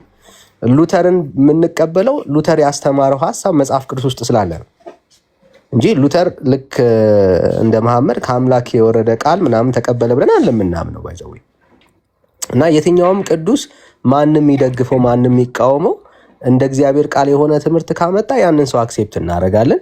እንደ እግዚአብሔር ቃል ካልሆነ ግን ያ ቅዱስ የተባለው ሰውዬ ካመጣ እንቀበልም ነው። ቅዱስ መባል የሚለው ቅዱስ የተባለው ታይትል ማንም ይስጠው ማንም ይስጠው ሰዎች ተሰብስበው የሚስቱት ራሱ የሚያወጣው ቅዱስ የተባለው ያ አካል እንደ እግዚአብሔር ቃል ያልሆነ ትምህርት ካለው አንቀበልም ነው። እኛ ጴንጤዎች ነን። መታወቅ ያለበት ጉዳይ ይሄ ነው። አሁን ማለት በቃ ሉተር ምናምን ተብሎ ለዛ እኮ ምንም አይመስለንም። ሉተርን የተቀበልነው አለ። ሉተር ግን የተነፈሰውን እስትንፋስ ሁሉ እንቀበላለን ማለት አይደለም። ማንም ይሁን ማን እንደ እግዚአብሔር ቃል ካላወራ ያንን የእግዚአብሔርን ቃል መሰረት ያደረገን ትምህርት ካልሰጠ ልንቀበለውም ልንሰማውም አንችልም። ስለዚህ እንትናችን ተነካ የምንለው ቅዱስ የለንም። ባይዘው አይደል? እንደ ክርስቲያኖች ነን፣ የወንጌል አማኞች ነን እና ስህተት አለ ካሉን ኦኬ፣ ስህተት ካለ ያንን ስህተት ምን እናደርጋለን? እናያለን፣ እናወራለን፣ እነጋገራለን። እንደ እግዚአብሔር ቃል አውርቷል። አዎ፣ እንደ እግዚአብሔር ቃል ካላወራ ያንን ቃል ያንን ሰው ልንቀበለውም አክሴፕት ልናደርገውም አንችልም እና እሱ መሰመር አለበት። ለሁላችን የኛ የወንጌል አማኞች ነን፣ መጽሐፍ ቅዱስን ብቻ ብለን የምናምን ክርስቲያኖች ነን። ጋይስ ክርስቲያኖች ነን። የሆነ እንትና ተነካብን የምንለው ቅዱስ የለንም። ባይዘው የለንም። ወንድምነትን የሚቀበለኝ እንደ እግዚአብሔር ቃል እስካወራው ድረስ ነው። እንደ እግዚአብሔር ቃል ካላወራው ዳኒ በቃ እዚህ ጋር ተሳስተሃል ይለኛል። ከተሳሳትኩኝ እታረማለሁ። አለቀ። ከዛ ውጪ ማንም ስላወራ ማንንም ስለጣለ የምንጥለውም የምናነሳውም ሰው የለንም። መሰረታችን የእግዚአብሔር ቃል ነው። ክርስቲያኖች ነን። መጽሐፍ ቅዱስ ብቻ ብለን የምናምነን። እዚህ እንደ እግዚአብሔር ቃል ያልሆኑ የትኛውም ትምህርቶች ልንቀበልም ልንተውም የሚያስችለው የአምላክን ቃል መሰረት አድርጎ የተናገረን ሰው ብቻ ነው ማለት ነውና ስለዚህ ከዚህም በኋላ ማንም ሰው ስላወራ ምንም አይመስለንም። ማንም ሰው ስለደገፈውም ብዙም አይደንቀንም። ማንም ሰው ስለተቃወመውም ምንም አይበርደንም። በቃ ሉተርን ይሄን እኮ አላማቸው ያልነበር ሉተር ምናምን ሽንት ቤት ላይ ቁጭ ብሎ ምናምን ይጻፈው ምናምን ይሉናል። ብራዘር ምንም ላይ ይጻፈው ጉዳዩ ሉተር የጻፈውና ያስተማረው ትምህርት እንደ እግዚአብሔር ቃል ሆኖ አግኝተዋል ወይ ነው ጥያቄው። በቃ አዎ ከሆነ እንቀበላለን። ከዛ ውጪ ሌላ ምንም እኛ የሉተር እንትኖች አይደለንም፣ የተለየ አምላኪዎች አይደለንም። በቃ ሉተር ሊሳሳት ይችላል ወይ ካልከኝ አዎ ሊሳሳት ይችላል። የተሳሳተውን ሐሳብ ትቀበለዋለህ ወይ? አልቀበለውም። እሺ ታዲያ የተቀበልከው ሐሳብ አለ? አዎ አለ። ታዲያ ለምንድን ነው የተቀበልከው ካልከኝ እንደ እግዚአብሔር ቃል ስላወራ። ስለዚህ እንደ እግዚአብሔር ቃል የሚያወራን ያንን ሰው እቀበላለሁ ማለት ነው። እንደ እግዚአብሔር ቃል ግን ካላወራ ልቀበለውም ልሰማውም አልችልም። በቤተክርስቲያን ታሪክ ባይዘው ይሄ የተለመደ ነው። ለምሳሌ ራሷ ኦርቶዶክስ ቤተክርስቲያን በጣም የምታከብረው የቤተክርስቲያን አባት የምትለውን አባት እንኳን ትምህርቶቹን እየመረጠች ነው የምትሰማው። ብራዘር እየመረጠች ነው የምትቀበለው። የቤተክርስቲያን አባቶች ያስተማሩት ትምህርቶች ሁሉ በአንድ ላይ ሁሉም ቤተክርስቲያን ተስማምተዋል ለሚተቀበሉት። ኦኬ ለምንድን ነው ካል መጽሐፍ ቅዱሳዊ የሆነ ትምህርት ነው ብለው የሚያስቡትን ሐሳብ ነው የትኛውንም አባቶች የተቀበሉት። በተመሳሳይ መልኩ ለማንም አባት እንደዛ ነው። መጽሐፍ ቅዱሳዊ የሆነውን ትምህርት እንደ እግዚአብሔር ቃል የወንጌል አማኞች የሚያምኑበትን ትምህርት ሪፍሌክት ያደረገን አባት እንቀበላለን። ምንም ጥያቄ የለውም ለማለት ያክል ነው። ወደ ሐሳቡ እንመለስና አይ ቲንክ ግሎሪ ለጥፎታል እና ምን ያህል እንዳስፈራቸው ምን ልዩነት አላቸው ካላችሁኝ እኔ ይቅርታ አድርጉልኝና ሙስሊሞች ይሻሉኛል። እዚህ ኋላ ከመጣ ልብ አድርጉ። አገር መምራት ላይ ደርሰዋል እነዚህ ሰዎች። አገሪቱን እንዴት አድርጎ መስቀልቅልቅል እያደረጓት እንደሆነ ፖለቲካ ሲያወራ ስማው ወንድምነት አገሪቱን እንዴት ምስቅልቅል አድርጎ ማንን ነው እንደዚህ የሚለው? ጴንጤዎች ነው። ኦኬ ጴንጤዎች አገሪቱ በቅዠት እስከ መመራት ደርሳለች ማለት ነው። የዚያ እንቅስቃሴ ተጽዕኖ በመሪዎቻችን ላይ ይመጣል። አገር ያጠፋል ወገኖች፣ ያገባናል። የጋራ ሀገር እስካለን ድረስ ትምህርት ቤት ልጆቻችን ከነሱ ልጆች ጋር ሲማሩ ጨዋታሞች ከሆኑ ካራክተራይዝ ያደርጓቸዋል። ከዚህ አንጻር ሉተራን በጣም ጨዋዎች ስለሆኑ ሉተራን እንዳይዋጡ ፈልጋለሁ። በነገራችን ላይ በኋላ ነግራቸዋለሁ። ሉተራን ከተዋጡና ጴንጤ ከሆኑት ኢትዮጵያ ውስጥ ያለው ጴንጤ መጨረሻው ምን እንደሚሆን ታውቃላችሁ አይደል? ቸርች ምናምን እየሸጡ ነው። በየዓመቱ የእነሱን ቸርች ነው የሚሸጠው። በዚህ ከቀጠለ በ20 ዓመት ምናምን ጴንጤ ይጠፋል። ምንም ጥያቄ የለውም። ሁለቱም ለአንተ ምን ልዩነት አለ? ጴንጤ እኮ ቢጠፋ እኮ ለመምሬ ሰግጥ ማለት ነው። ለደብተራው ዲ በኩሉ እኮ ደስታ ነው ታዲያ አይደል? ጴንጤ ቢጠፋ እኮ እንደው በ20 ዓመት ውስጥ እሱ በ20 ዓመት አለ ማነው ኢዮብ የተባለው በ10 ነው በ5 አለ። አንደኛው ደግሞ በሆነ አንደኛው ማነው ያ አህያዝ ማነው የአህያ ዘልደታ ሶሪ የአህያ ዘልደታ 10 ዓመት አለ። ኢዮብ የሚባለው በ5 ዓመት ውስጥ ይጠፋል አለ። ይሄ ደግሞ በ20 ዓመት ውስጥ አለ። አልተስማማም። አየህ ትንቢታቸው ልክ ጌታ ኢየሱስ ክርስቶስ እየቀጠለ ነው የሚሄደው። ጳጳሱ ደግሞ በ100 በ200 እያለ በደረጃ ነው። ከ5 ወደ 10 ከ10 ወደ 20 ቀስ እያለ ምናልባት ከ1000 ዓመት ከ1 ሚሊዮን ዓመት በኋላ እንደሚሉ ምንም ጥርጥር የለም። ይሄ ነው በ7 ዓመት ነው ያለው ኤርሚ። ማን ነው? ተመስገን በ5 አለ፣ ኢዮብ በ7 አለ፣ ያያ በ10 አለ፣ ቀሲስ ሰግጥ ደግሞ በ20 አለ። ጉድ ነው። አሁን ቀጥሎ የሚናገሩትን ጳጳሳት እየሰማችሁ እነዚህ ሪከርድ እያደረጋችሁ አስቀምጡ። ምንድን ነው የሚያሳየው? ይኸውላችሁ የሚናገሩትን እስከማያውቁ ድረስ ይሄ እኔ እምነት ፔንቴኮስታሉ እንትን ሆኗል። ምንድን ነው ለሃይማኖተኞቹ ለሰይጣንም መንግስት ራስ ምታት ሆነናል። ይሄ ደግሞ በዚህ ዋነኛው የልዩነታችን ምክንያት የሆነው የተባረከው ጌታ መንፈስ ቅዱስ በእኛ ውስጥ ስላለ ነው። ኦኬ አሁን አገር እስከ መምራት ደርሰዋል ብሎ ያለው እኛን ነው አይደል?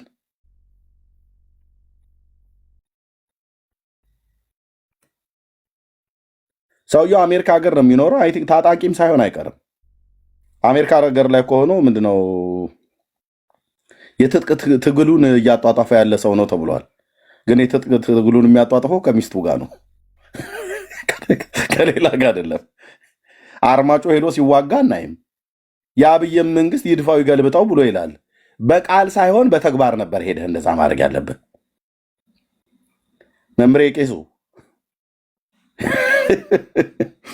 የጴንጤ መንግስት ነው ደግሞ ይሉናል። አብይ ጴንጤ ነው። ኦኬ፣ ግን የጴንጤ መንግስት ነው ኢትዮጵያ ውስጥ ያለው አይደለም። የኢትዮጵያ መንግስት እንጂ የጴንጤ መንግስት አይደለም። አንድ ይውላችሁ፣ አንድ በእግዚአብሔር ጊዜ አንድ ሰው ወደ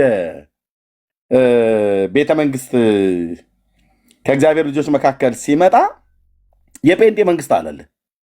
እስከ ዛሬ ድረስ የገዙ ነገስታት በሙሉ እምነታቸው ኦርቶዶክስ አይደለ እንዴ? በሙሉ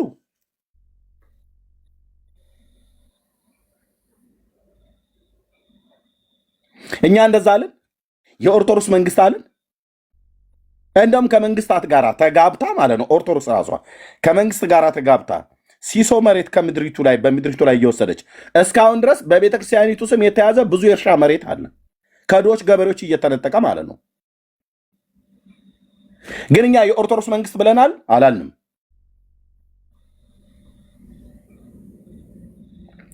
አንድ ለአንድ ምን ያደርጋል ታዲያ? ሌላው ኤርሚያስ የቢንጋጋ ምን ያደርጋል? አንድ ሰው ወደ 4 ኪሎ ገባ። ሲገባ ኢየሱስን ይዞት ገባ። ያውን መሪ እስከመሆን ድረስ ደርሰዋል አለ። ድሮ ስላንመራ ነው እንዴ? መተተኛ ደብተራ፣ አንተም እንኳን መርተሃል። ላንመራ ነው እንዴ? የእግዚአብሔር ልጆች ላይመሩ ነው እንዴ? እኔ እኮ በጣም አደገኛ ነገር እኮ ነው የተናገረው። ድገም ውስጥ ወንድምነት እና ሀሳብ ስጥበት። እኔ አልሰማሁትም ነበር። ልዩነት አላቸው ካላችሁኝ እኔ ይቅርታ አድርጉልኝና ሙስሊሞች ይሻሉኛል። እንግዲህ ኋላ ከመጣ ልብ አድርጉ። አገር መምራት ላይ ደርሰዋል እነዚህ ሰዎች። አገሪቱን እንዴት አድርጎ መስቀልቅልቅል እያደረጓት እንደሆነ አገሪቱ በቅዠት እስከ መመራት ደርሳለች ማለት ነው። የዚያ እንቅስቃሴ ተጽዕኖ በመሪዎቻችን ላይ ይመጣል። አገር ያጠፋል ወገኖች፣ ያገባናል። የጋራ ሀገር እስካለን ድረስ ትምህርት ቤት ልጆቻችን ከነሱ ልጆች ጋር ሲማሩ ጨዋታሞች ከሆኑ ካራክተራይዝ ያደርጓቸዋል። ከዚህ አንጻር ሉተራን በጣም ጨዋዎች ስለሆኑ ሉተራን እንዳይዋጡ ፈልጋለሁ። በነገራችን ላይ በኋላ ነግራቸዋለሁ። ሉተራን ከተዋጡና ጴንጤ ከሆኑት ኢትዮጵያ ውስጥ ያለው ጴንጤ መጨረሻው ምን እንደሚሆን ታውቃላችሁ አይደለ? ቸርች ምናምን እየሸጡ ነው። በየዓመቱ የእነሱ ቸርች ነው የሚሸጠው። በዚህ ከቀጠለ በ20 ዓመት ምናምን ጴንጤ ይጠፋል። ምንም ጥያቄ የለውም። ሁለቱም ለአንተ ምን ልዩነት አላቸው ካላችሁኝ እኔ ይቅርታ አድርጉልኝና ሙስሊሞች ይሻሉኛል። እንግዲህ ኋላ ከመጣ ልብ አድርጉ። አገር መምራት ላይ ደርሰዋል እነዚህ ሰዎች። አገሪቱን እንዴት አድርጎ መስቀልቅልቅል እያደረጓት እንደሆነ አገሪቱ በቅዠት እስከ መመራት ደርሳለች ማለት ነው። የዚያ እንቅስቃሴ ተጽዕኖ በመሪዎቻችን ላይ ይመጣል። አገር ያጠፋል ወገኖች፣ ያገባናል። የጋራ ሀገር እስካለን ድረስ ትምህርት ቤት ልጆቻችን ከነሱ ልጆች ጋር ሲማሩ ጨዋታሞች ከሆኑ ካራክተራይዝ ያደርጓቸዋል። ከዚህ አንጻር ሉተራን በጣም ጨዋዎች ስለሆኑ ሉተራን እንዳይዋጡ ፈልጋለሁ። በነገራችን ላይ በኋላ ነግራቸዋለሁ። ሉተራን ከተዋጡና ጴንጤ ከሆኑት ኢትዮጵያ ውስጥ ያለው ጴንጤ መጨረሻው ምን እንደሚሆን ታውቃላችሁ አይደለ? ቸርች ምናምን እየሸጡ ነው። በየዓመቱ የእነሱ ቸርች ነው የሚሸጠው። በዚህ ከቀጠለ በ20 ዓመት ምናምን ጴንጤ ይጠፋል። ምንም ጥያቄ የለው። ሁለቱም ለአንተ ምን ልዩነት አለ? እንግዲህ የሚሻለውን እሱ ነው የሚያውቀው ብዬ አስባለሁ። እኔ ይሻለኛል ያለው ሙስሊም ነው፣ ለእኔ ይሻለኛል አለ። ያው ነው። ምክንያቱም አንድ አይነት መንፈስ ሲኖርህ ነው የምትፈላለገው። ከጴንጤ ሙስሊም ይሻለኛል አለ። ስለዚህ መንፈስህ አንድ ነው፣ እውነት ነው። እንዴት ሆኖ ነው ጴንጤን ልትቀበል የምትችለው? የዳነን ሰው እንዴት ያልዳነ ሰው በውስጡ ሊቀበለው አይችልም ብራዘር። ስለዚህ ልክ ነው። መንፈሳችሁ አንድ ነው እኮ የምንለው በምክንያት ነው። አብራችሁ የምትፈሱ አንድ ወንዝ ናችሁና ትወደዋለህ ብዬ አላስብም። መውደድም የለብህም፣ ልትወደውም አትችልም አይደል? ምክንያቱም እኛ ለየት ያለ መንፈስ ነው ያለብን። ኢየሱስ ነው የምንለው። መዳን በሌላ በማንም የለም፣ እንድንበት ዘንድ የተገባ ከሰማይ በታች የተሰጠ ሌላ ስም የለም። ኢየሱስ ብቻ ነው የሚያድነው። አንተ ቤት ውስጥ ተረት አለ፣ እዛም ተረት አለ። ስለዚህ ሁለታችሁ ልትያያዙ ትችላላችሁ። አየህ፣ ግን የሚስ ያረከው ነገር አለ። ሉትራውያን በክርስቶስ ኢየሱስ አምነው የዳኑ ወንድም እህቶቻችን ናቸው። የወንድም እህቶቻችን ናቸው። የምትዘራው ፖለቲካ ነው እንጂ መሬት ላይ ያለው እውነታ ግን እሱን አያስኬድህም፣ ይዘው እንድትራመድ አያደርግም። አየህ፣ ፖለቲካ ራሱ ተቀላቅሎባል፣ እምነትና ፖለቲካ ተቀላቅሎባል። አሁን እየመራ ያለው ወንድምነት ተናግሯል። አሁን እየመራ ያለው ወዳጄ የጴንጤ መንግስት አይደለም። ጴንጤ የሆኑ አማኞች ኦፍኮርስ በየቦታው ልክ እንደ ኢትዮጵያዊ እንደ ማንኛውም ኢትዮጵያዊ ቦታ እንደሚያገኙ ህዝብ እንደሚመርጣቸው ተመርጠው ያሉ የጌታ ልጆች አሉ። በቃ ይሄ ነው፣ ምንም ጥያቄ የለውም። የጴንጤ መንግስት እያልክ ደግሞ ጴንጤ እንዲጠላ ያለ ስሜት ነው ውስጥ ያለው መንፈስ ነው እንደዚህ የሚያደርግ እና ክብር ለእግዚአብሔር ይሁን። እንደዚህ ይሄ በክፋት የተያዘ ሰው እንዲህ እኛን ቢወደን ይደንቀን ነበር። አየህ፣ ከክርስቶስ ኢየሱስ ተቃዋሚ የሆነ መንፈስ ያለው ሰው እኛን ቢወደን ቢፈልገን ነበረ። የሚገርመኝ እኔ ብራዘር፣ እኛ ውስጥ ያለው መንፈስ አንተ ውስጥ ያለው መንፈስ ሊቀበለውና ሊወደው አይችልም። ምልክቱ ይሄ ነው። ለኛ የኢየሱስ የመሆናችን አንደኛው ምልክቱ ይሄ ነው። አንተ ልትቀበለው አትችልም። አየህ፣ ሊስማማ አይችልም። አንተ ውስጥ ያለው መንፈስ ካልተቃወመው ካልገፋው በስተቀር ብራዘር፣ የምሰብከው የምንናገረው ወንጌል በፍጹም አብሮ አንድ መንግስት አይደለም። ልዩነት አለ እና እግዚአብሔር ይመስገን ልንስማማ ስለማንችል ማለት ነው። ኦኬ፣ ግን ወንጌል ደግሞ ይቀጥላል። በየትኛውም የሃይማኖት ፖለቲካ ውስጥ ግባ፣ የፈለግከው ነገር ውስጥ አድርግ፣ የእግዚአብሔር መንግስት ግን ከመስፋት ወደኋላ አትልም፣ ትሰፋለች። ኢየሱስ ይሰበካል።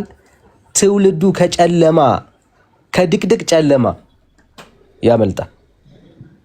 እግዚአብሔር ምን ላይ ስለሆነ? ስራ ላይ ስለሆነ ብራዘር። አይ ለእኔ አሁን ይሄ የሚያሳየኝ አስብ ወንድምነት፣ አንድ የቤተክርስቲያን ቄስ ቃሉን ገልጦ ቻሌንጅ አድርጎ ማስተማር ህዝቡን መመለስ ሲያቅተው ይታያል። ሊትራሊ እኮ አሁን ቲፒካሊ አሁን ፖለቲካ ነው ያወራው።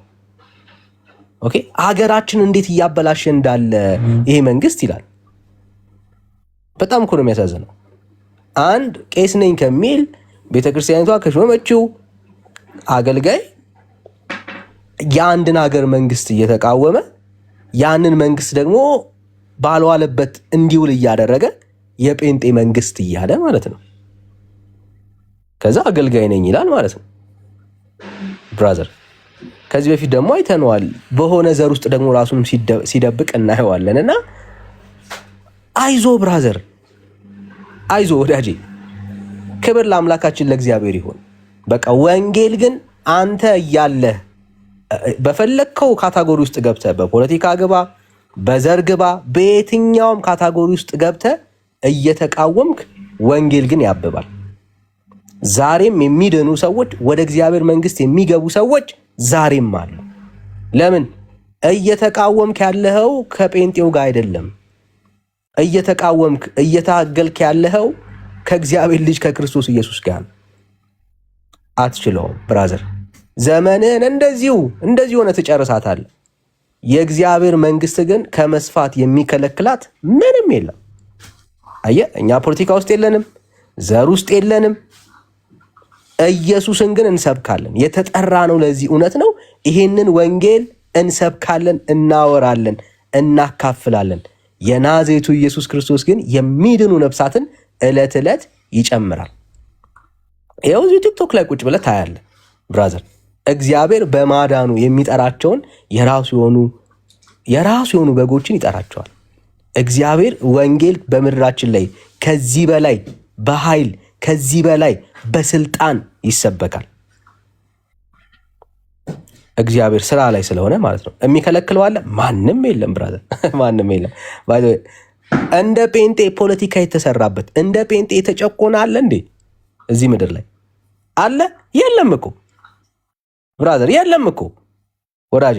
ቤተክርስቲያኑ የተወረሰበት፣ ማምለኪያ አጸዶቹ የተዘጉበት፣ በጣም ትላልቅ ቻሌንጅ የገጠመው አለ? የለም። ታዲያ እንዴት አለፉት? ብቻውን ማሻገር የሚችል አምላክ ከኛ ጋር ስላለ በዓለም ደረጃ ማየት ትችላለህ። በዓለም ደረጃ አሁን ድረስ ማለት ነው ትላልቅ ስደቶች የሚያጋጥመው የወንጌል አማኞች ላይ ነው። ባይዘው ትላልቅ ስደቶች ማለት የትኛውም ቤተ እምነት በደንብ ነው የሚፈራው ማለት ይሄ ስጋዊ ሆኖ እንትን ከሚለው አንጻር ነው የምናወራው። በየትኛውም ሀገር ላይ የሚፈራው የወንጌል አማኞች ሙቭመንት ነው። ስደት የሚደርሰው በወንጌል አማኞች ቤተክርስቲያን ላይ ነው። በዛው ልክ ኢራንን ማየት ትችላለ፣ ቻይናን ማየት ትችላለ። በጣም ትላልቅ የሚባሉ ሀገራቶች ጭምር አሁን ግን እየተስፋፋ እንደ ሰደድ እሳት እየነደደ ያለው የእግዚአብሔር ልጅ ኢየሱስ ክርስቶስ ያድናል የሚባለው ወንጌል ነው። ቻለው ብራዘር፣ አማራጭ የለም። ወንጌል ይቀጥላል። ኢየሱስ ይሰበካል። ትውልድ ሁሉ ለእግዚአብሔር ልጅ ለክርስቶስ ኢየሱስ ይንበረከካል። አማራጭ የለም ብራዘር፣ አማራጭ የለም። በሁሉ በዚህ ስደት ውስጥ የሚያሳልፍ የሚያሻግር እግዚአብሔር ከኛ ጋር አለ። አየህ፣ የምንመካበት መንግስት የለንም። የሆነ ነገር የምንጠራው ነገር የለንም። የተደራጀ ቤት እንኳን እኮ የለም ብራዘርስ፣ ወገኖች።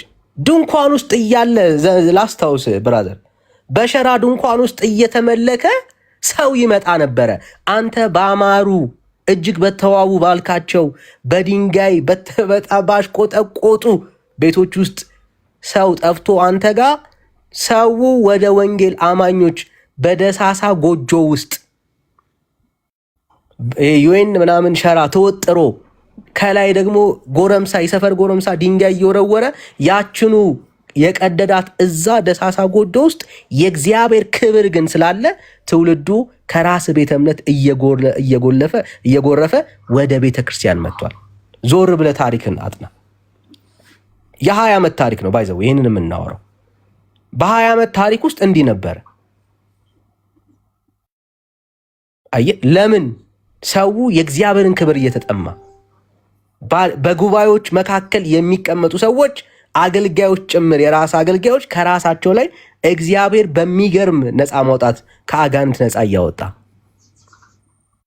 በቸርቹ አቅራቢያ እንኳን የሚሄዱ ሰዎች በአጋንንት ስርዓት እንኳን ሲያዙ ከነዛ ውስጥ ራሱ የእግዚአብሔር መንፈስ ነፃ እያወጣ ወደ ጉባኤ እየመጣ የእግዚአብሔር ክብር በምድሪቷ ላይ በልዩነት ነበረ። ትመሰክራለህ ብራዘር፣ ትመሰክራለህ።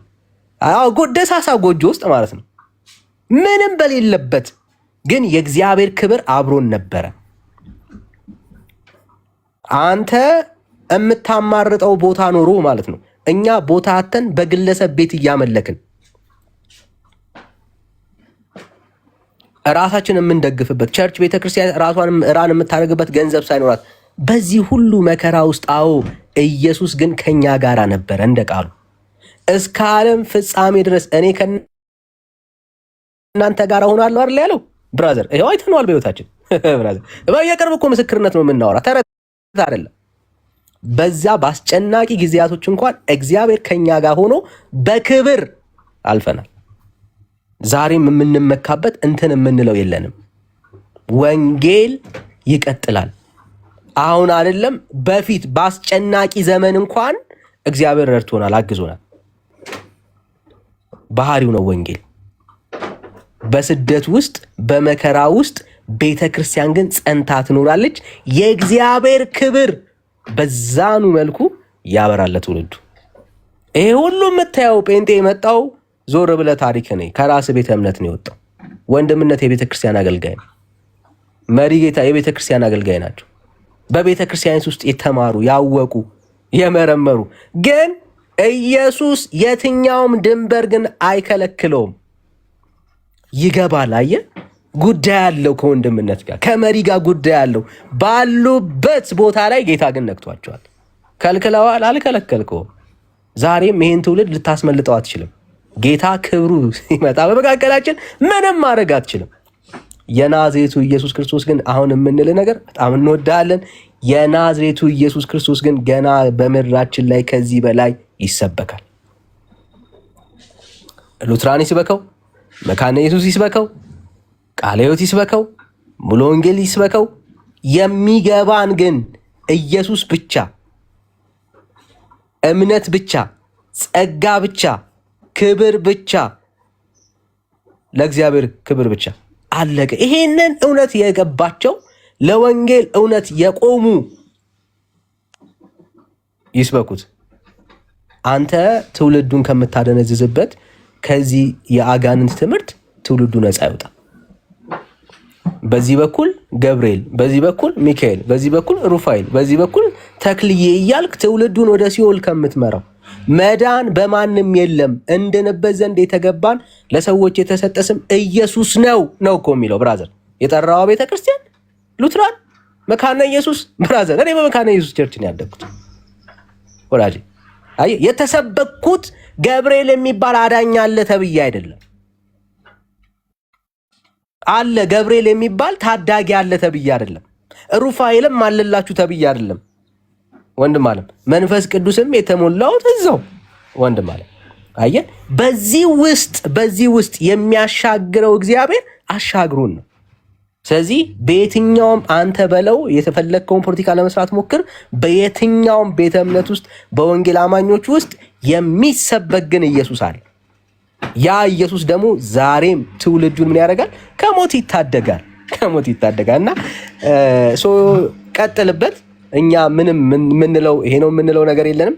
ኢየሱስ ክርስቶስ ግን በስራ ላይ እንደሆነ እንደ አንድ አገልጋይ ይገባናል፣ እንረዳለን። የገባንም እውነት ይሄ ነው። እኛ የምናደርገው ምንድን ነው? ይሄንን ኢየሱስ በአደባባይ እንሰብከዋለን፣ እናወረዋለን። ትውልድ ዛሬም ምን ይሆናል? ወደ ኢየሱስ ይመጣል።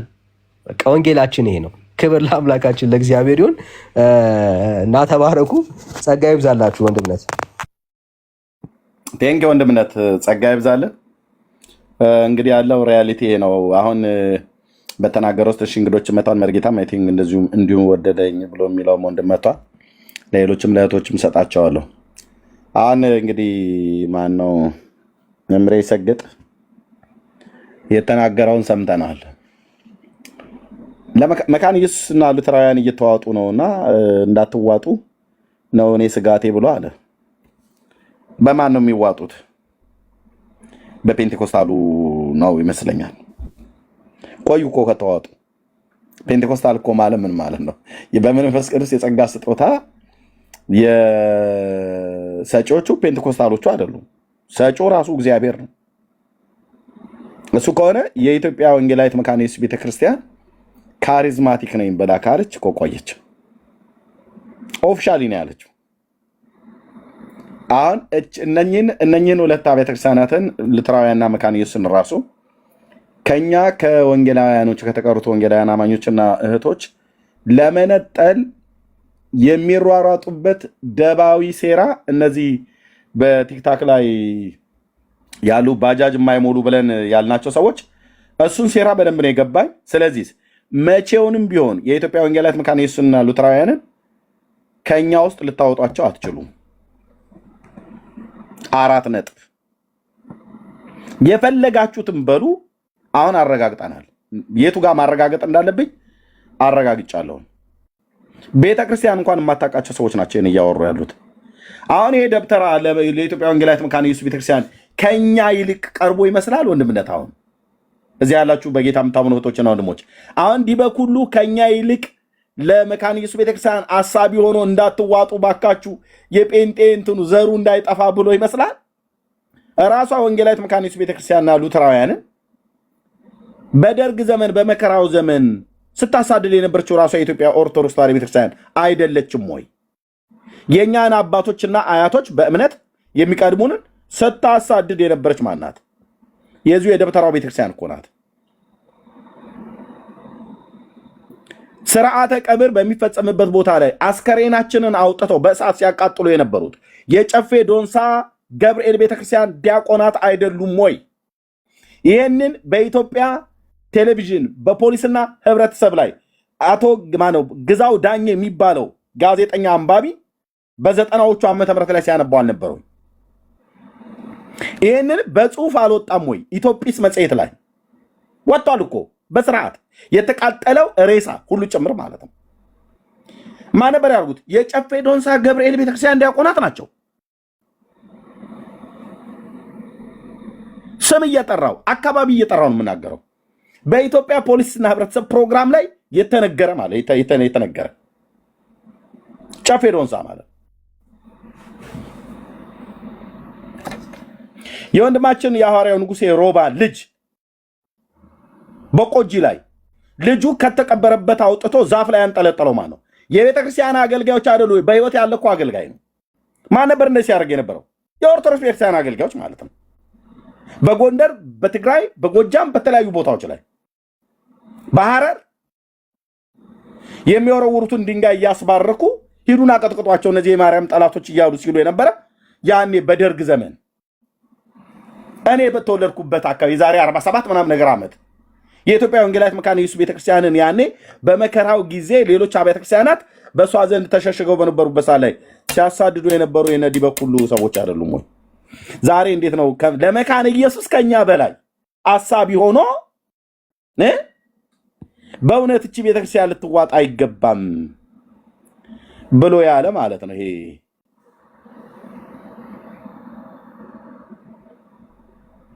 ስለዚህ የኢትዮጵያ ወንጌላዊት መካነ ኢየሱስ ቤተክርስቲያንና ሉተራውያንን በተመለከተ እዚህ ቲክቶክ ላይ የሚያወሩ እንዳልኳችሁ ቀኝና ግራቸውን የማያውቁ ባጃጅ የማይሞሉ ሰዎች በቁጥር እነሱ ባወሩት አለ መሬቱ ላይ ያለችዋ ቤተክርስቲያን እውነትና እንናገር የተገለገልንባትም ያገለገልኩባትም ቤተክርስቲያን ነች። 3 ጊዜ በመድረኮቿ ላይ ቆሜያለሁ። ቤተል መካነ 4 ጊዜ። አንደኛው ቄስ በላይነህ ቤት ነው። የቤተል መካነ ኢየሱስ እነ ቄስ አያሌው ጋር የነበረ የቤት ፕሮግራም ላይ አገልግያለሁ። 2 ጊዜ ቤተል መካነ ኢየሱስ ሱሉልታ አገልግያለሁ። 1 ጊዜ ገርጂ ከገበያው ጋር ወደ ጊዮርጊስ ቤተክርስቲያን መታጠፊያ ጋር ያለው የኢትዮጵያ ወንጌላዊት መካነ ኢየሱስ ቤተክርስቲያን የወጣቶች ፕሮግራም ላይ ቆሜ አገልግያለሁ። ምስባኮቻችንን ሁሉ እንኳን አናጋረም ብሎ ያሉት ውሸት ነው። እኔ ያኔ ጉባኤ እግዚአብሔር ነበርኩ አሴምብሊ ቸርች። ከአሴምብሊ ነው ወይ ብለው አይደለም ያሉኝ። እሺ በጌታ መሆኔ ነው ያዩት። መጠየቅ እንኳን ቢገባቸው ጉባኤ እግዚአብሔር ነኝ አናጋራም ብለው አላሉኝ። አሁን ኦርቶዶክሱ ሐሳቢ ሆኖ የመጣበት ምክንያት ሽብልቅ ከተው ዲበኩሉ ለመካነ ኢየሱስ የሚጸልይ በእውነት የሚያዝን መጥፋታቸው የሚያሳስባቸው ደግሞ እኮ ሊጠፉ ነው ብሎ ይላል። በ20 ዓመት ውስጥ አጠቃላይ ፕሮቴስታንት ይጠፋል እያልክ አይደል? ከፕሮቴስታንት ውስጥ እኮ አንዷ መካነ ኢየሱስ ናት። በ20 ዓመት ውስጥ ፔንቴኮስታል ይጠፋል አይደል እያልክ ያለው? ከፔንቴኮስታሏ እኮ አንዷ መካነ ኢየሱስ ናት። ካሪዝማቲክ ነች ብላለች። አለቀ። ስለዚህ እንዲህ አይነት ሴራ ማለት ነው። የፔንቴኮስት እምነት ይጠፋል ወይስ ይጨምራል? ይኸውስ ትጠፋላችሁ የምትሉ ሰዎች ኑና እስኪ ንገሩን። እኔ የራሴን እንኳን አልነግርም፣ ወንድሞችም አይነግሩም። የእናንተን አገልጋዮች ቪዲዮ ከፍተዋለሁ፣ የጳጳሳቱን ሁሉ ጭምር ማለት ነው። 10 ሚሊዮን ኦርቶዶክሳውያን የት ነው የገቡት? በዚህ 4 ዓመት ውስጥ የት ነው የገቡት? ፓትርያርኩ ይናገራሉ። እከፍተዋለሁ ቪዲዮውን። 10 ሚሊዮን በመጥፋት ስጋት ላይ ነን ብለው ያሉት የኔ አባቶች ናቸው ወይስ የእናንተ አባቶች ናቸው?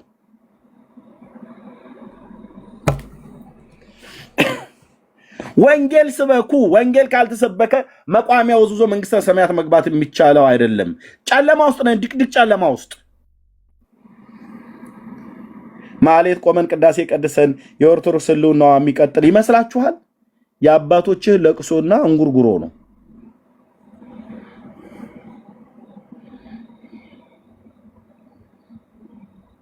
የአባቶቻችሁ ለቅሶና እንጉርጉሮ ነው። ኦኬ። ስለዚህ ለምንድን ነው ጴንጤቆስጤው እንደዚህ ያስፈራው? ልዩነታችን የእግዚአብሔር መንፈስ ነው እያልን ነው። ተባረኩ። እንዲሁ ወደደኝ። እንኳን ደህና መጣ ወንድማችን። ከዛ መሪ፣ ከዛ እንግዳ እንቀበላለን። እግዚአብሔር ይመስገን። የጌታ ጸጋና ሰላም ይብዛላችሁ። አሜን። እኔ ከታች ብዙ ጊዜ ደግሞ አዳምጣችኋለሁ። ቅድም ሰውየው ደግሞ ስናገር ያው በእርግጥ እየተከታተል ነበረ። ሰውየው በጣም የጴንጤ ወይም ምሳሌ የወንጌል አማኞች ጥላቻ በጣም የሰከረ ሰው ይመስላል። እኛ ግን ደግሞ አንጠፋም፣ መቼም ደግሞ አንጠፋም። በስሙ ደግሞ እየተሰበሰብን ዳግመኛ የተወለድን በእግዚአብሔር ቃል እየተመሰረትን መቼም አንጠፋም፣ እንበዛለን። እና በጣም የሚገርመው ነገር ምንድን ነው? እነሱ ለምሳሌ አሁን ሙስሊም እና ኦርቶዶክስ ደግሞ ሲገቡ እነዚህ ኦንሊ ጂሰሶችም ደግሞ አንድ ላይ ሲገቡ ብዙ ጊዜ ደግሞ የሚወጉት እኛን ነው፣ ወንጌል አማኞችን ነው። እነሱ ደግሞ ቢወጉንም ከኛ ጋር ደግሞ ያለ የሚኖር ሕያው አምላክ ነው።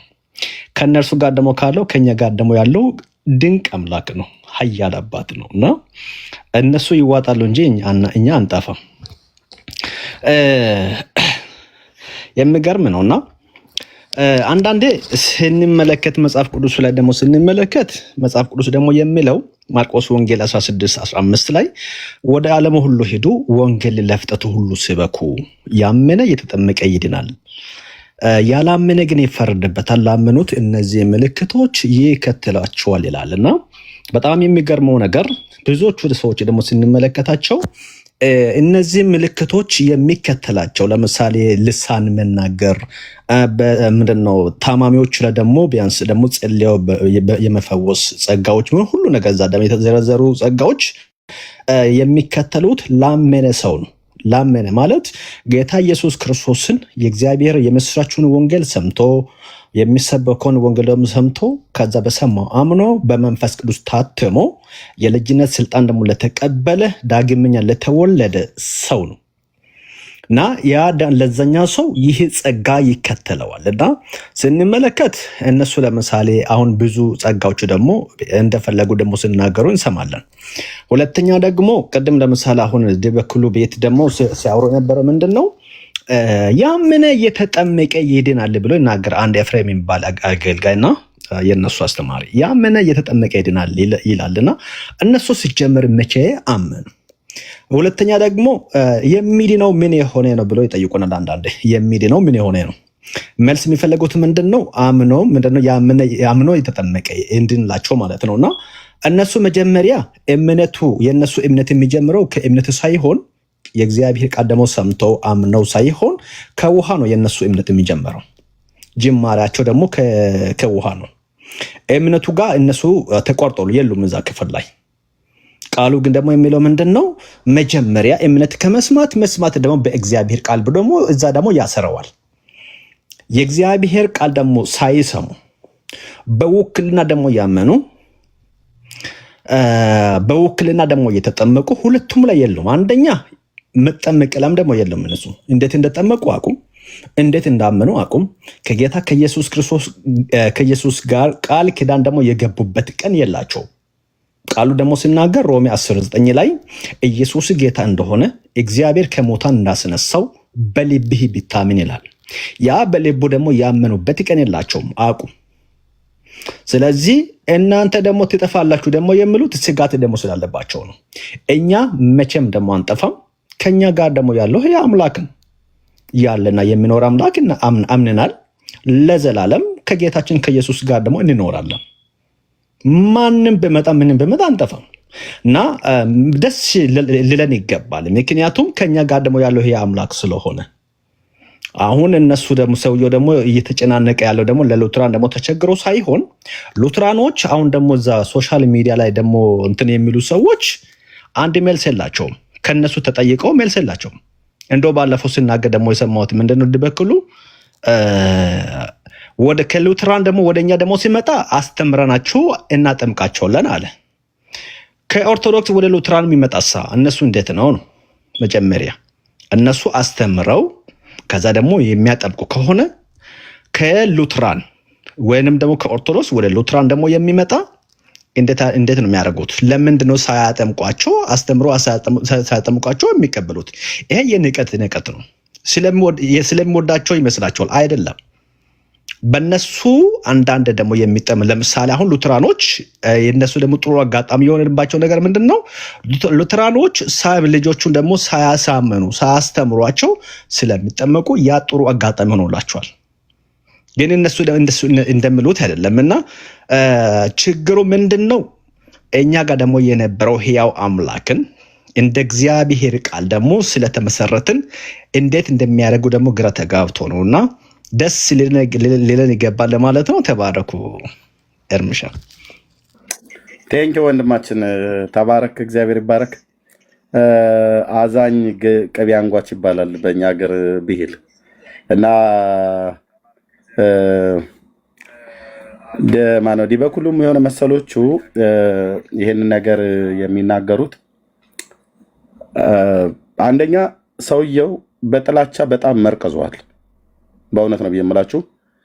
ቁጥር አንድ ቀንደኛ እኔ አሁን የተከበረውን ትልቁን የአማራን ሕዝብ የማይወክል የመብት ተሟጋች ነኝ ብሎ የሚል ለመብቱ ቢሟገትለት ለአማራ ሕዝብ ይችላል። ማንም ሰው ለወጣበት ብሔር አይደለም በእግዚአብሔር አምሳልና መልክ ለተፈጠረ ትውልድ የፍትህ ጥያቄ አግባብ ያልሆነ ጭቆና ከደረሰ ፍትህን እንዲመጣ መጠየቅ ተገቢ ነው። ይሄ ሰው ግን የለየለት ዘረኛ ነው። የሚኖረው አሜሪካ ሀገር ነው። እንደው እዛው ወይ ስናይፐር ገዝቶ ከነ ትራምፕ ጋር ቢታኮስ ጥሩ ነበር። ፋኖ ነኝ ብሎ ይላል። ሌሎቹም ደግሞ እንደዚሁ ኦነግ ሸኔ ነኝ ብለው ይላሉ። ሌሎቹ ደግሞ ወያኔንም ብለው ይላሉ። ይህንን ካሉ ለኢትዮጵያ ነፃነት ከሆነ ገብተው ቢዋጉ እዛው ከአብይ ጋር ማለት ነው። እና እኔ አሁን ዲበኩሉ በአብይ ምክንያት አብይን በጣም በከፍተኛ ነው የሚጣላው። እንደዚህ ሲናገር አይቼዋለሁ። ከጥላቻ አገዛዙ ላይመቸው ይችል ይሆናል፣ መብቱ ነው። እንዳንድ ኢትዮጵያዊ መቃወም ይችላል፣ መብት አለው፣ መቃወም ይችላል። እኔ መቃወም እችላለሁ።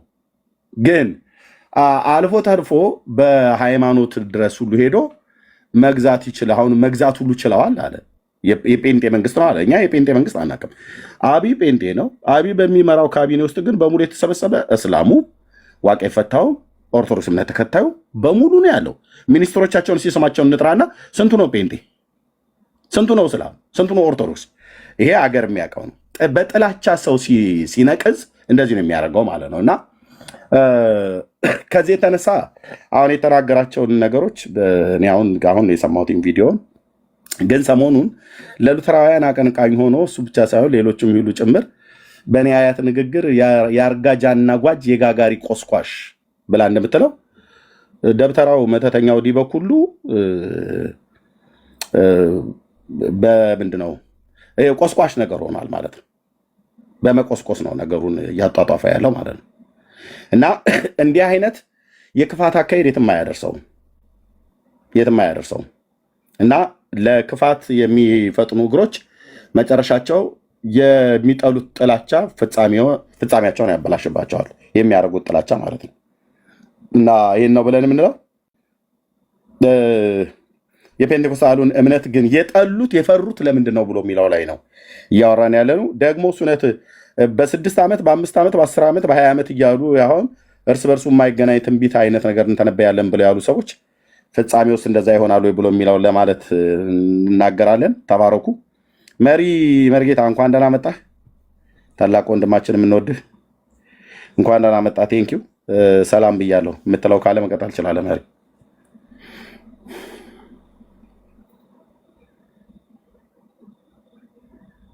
መሪጌታ አለህ? አለሁ እሺ፣ እርብዬ። እንኳን ደህና መጣ መሪ። አሜን አሜን። እንኳን ደህና ቆያችሁኝ። ሰላምና ጸጋ ይብዛላችሁ ለሁላችሁም። በጣም ደስ የሚል ውይይት ነው። ግን ምንድነው የብብቷን የቆጡን አወርድ ብላ የብብቷን ጣለች የሚባል ነገር አለና እውነታው የቱ ጋ ነው ያለ? መከፋፈሉ ምናምን ነገር ጥፋቱ እንደዚህ ይሄ በቀሲስ ዲበኩሉ የሚመራው ቡድን ራሱ በኦርቶዶክስ ቤተክርስቲያን በሶስት የተከፈለ ነው። በሶስት የተከፈለ ነው። መሪ አንዴ ቆይ፣ በደንብ ሀሳብን አጠናክረህ እንድትቀጥል እዚህ ውስጥ ላላችሁ ሰዎች የኦርቶዶክሳውያን ቄሶች ከጥቂቶቹ በስተቀር ማለት ነው በምድራችን ላይ ፔንቴኮስታል የሚባለው እምነት ጠፍቶ ወንጌላውያን የሚባሉት ጠፍተው እስልምና ቢስፋፋ ፍላጎታቸው ነው። ራሱ ዲበኩሉ እንደተናገረው ማለት ነው። እስልምናና የኢትዮጵያ ኦርቶዶክስ ታሪክሳን የአንድ ሳንቲም ሁለት ገጽታ ተብለው እንዲባሉ ሁሉ ጭምር የሚያርስ ንግግር የሚናገሩት ልብ በሉ። እኔ አሁን ቤተክርስቲያኒቱ እንኳን ደፍሬ እንደዛ አልልም። አንደኛ በቤተክርስቲያኒቱ ውስጥ የነበርኩ ዲያቆን ነበርኩኝ። ትምህርቷን አውቃለሁ። ኦኬ፣ ቤተክርስቲያን ናት ነው ብዬ ነው የማምነው። ሀዲዷን የሳተች ቤተክርስቲያን ነች እንጂ ቤተክርስቲያን አይደለችም እንኳን ብያለም እኔ ስለ ህሊና ለመናገር ማለት ነው። ይሄ ሰው ግን ምን ያህል መርዛም መሆኑን የምታውቁት ይሄ ደብተራው ማለት ነው።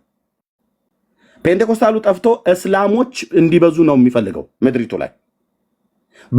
ለሁለተኛ ጊዜ ነው የሰማው። በባለፈው ማነው እፎ የሚባለው ወንድምና እንደዚሁም ልደተ ቃል ይኸው አሁን መተተኛው ሰውዬ ባይዞ መተተኛ ነው ታውቃላችሁ። በቅርብ የሚያውቁ ሰዎች ሁሉ ናቸው የነገሩኝ። በስርዓት ይሄ በቤተ ክህነት የሚተበተበውን ነገር ስርማሽ ቅጠል በጣሽ የነበረ ሰው ነው። አሜሪካም ገብቶ እሱ ነው ነፍሰር የሚሰራው የነበረው፣ ግን አላቅም። ይህን ግን በደንብ የሚያውቁት አብረው የተማሩ መርጌቶች ናቸው የነገሩ። በደንብ ነው የሚያውቁት። በቆሎ ትምህርት ቤት አብረው የነበሩ ማለት ነው። ኦኬ፣ እሱ ያለፈ ታሪኩ ሊሆን ይችላል፣ አሁንም ያለበት ሊሆን ይችላል፣ ችግር የለውም። ግን ቤተክርስቲያኒቱን የኢትዮጵያ ኦርቶዶክስ ታሪክሳን ስሟን አቆነጃለሁ ብሎ ወጥቶ ስሟን የሚያጠፋው አንድ ኦርቶዶክሳዊ ቄስ የሆነ አድዋ ብሎ የሚቀድስ ቄስ እንደ ቅዳሴ ዲዮስቆሮስ አይነትና ቅዳሴ ጊዜን የሚቀድስ አይነት እምቅድመ ዓለም እያለ ብሎ የሚል ሰው ትናንትና በ600 ዓመተ ምህረት ላይ የተነሳ በሂራ ዋሻ ውስጥ መገለጥ መጣልኝ ብሎ የሚል መሐመድን የብሉይ ኪዳንን ቅዱሳት ነቢያት ትምህርታቸውን ፈጽሞ የማይቀበል ሰው የእስራኤል አምላክ ያህዌ አምላኬ ነው ብሎ የማይል ለብሉይ ኪዳን ነቢያት ለየትኞቹም ሪኮግናይዝ አያደርግም መሐመድ። ለአዲስ ኪዳንም ሐዋርያት እንደዚሁ ማለት ነው። ከአይሁድም ሃይማኖት ከክርስትናም ሃይማኖት ዘግይቶ የመጣ ነው የእስልምና ሃይማኖት ማለት። ይሄ እስልምና ሃይማኖት ያሉቱ እነሱ ይሻሉኛል ነው ብሎ ያለው። ልብ በሉ። ቄስ ሆኖ ማለት ነው። ቄስ ሆኖ ማለት ነው። ቄስ ሆኖ ማለት ነው።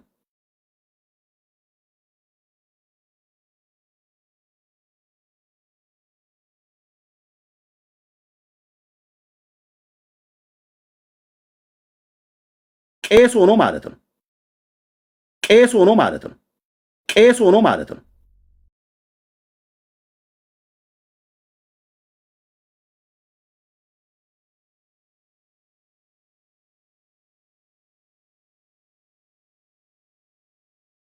ቄስ ሆኖ ማለት ነው።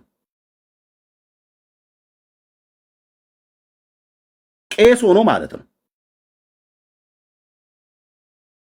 ቄስ ሆኖ ማለት ነው።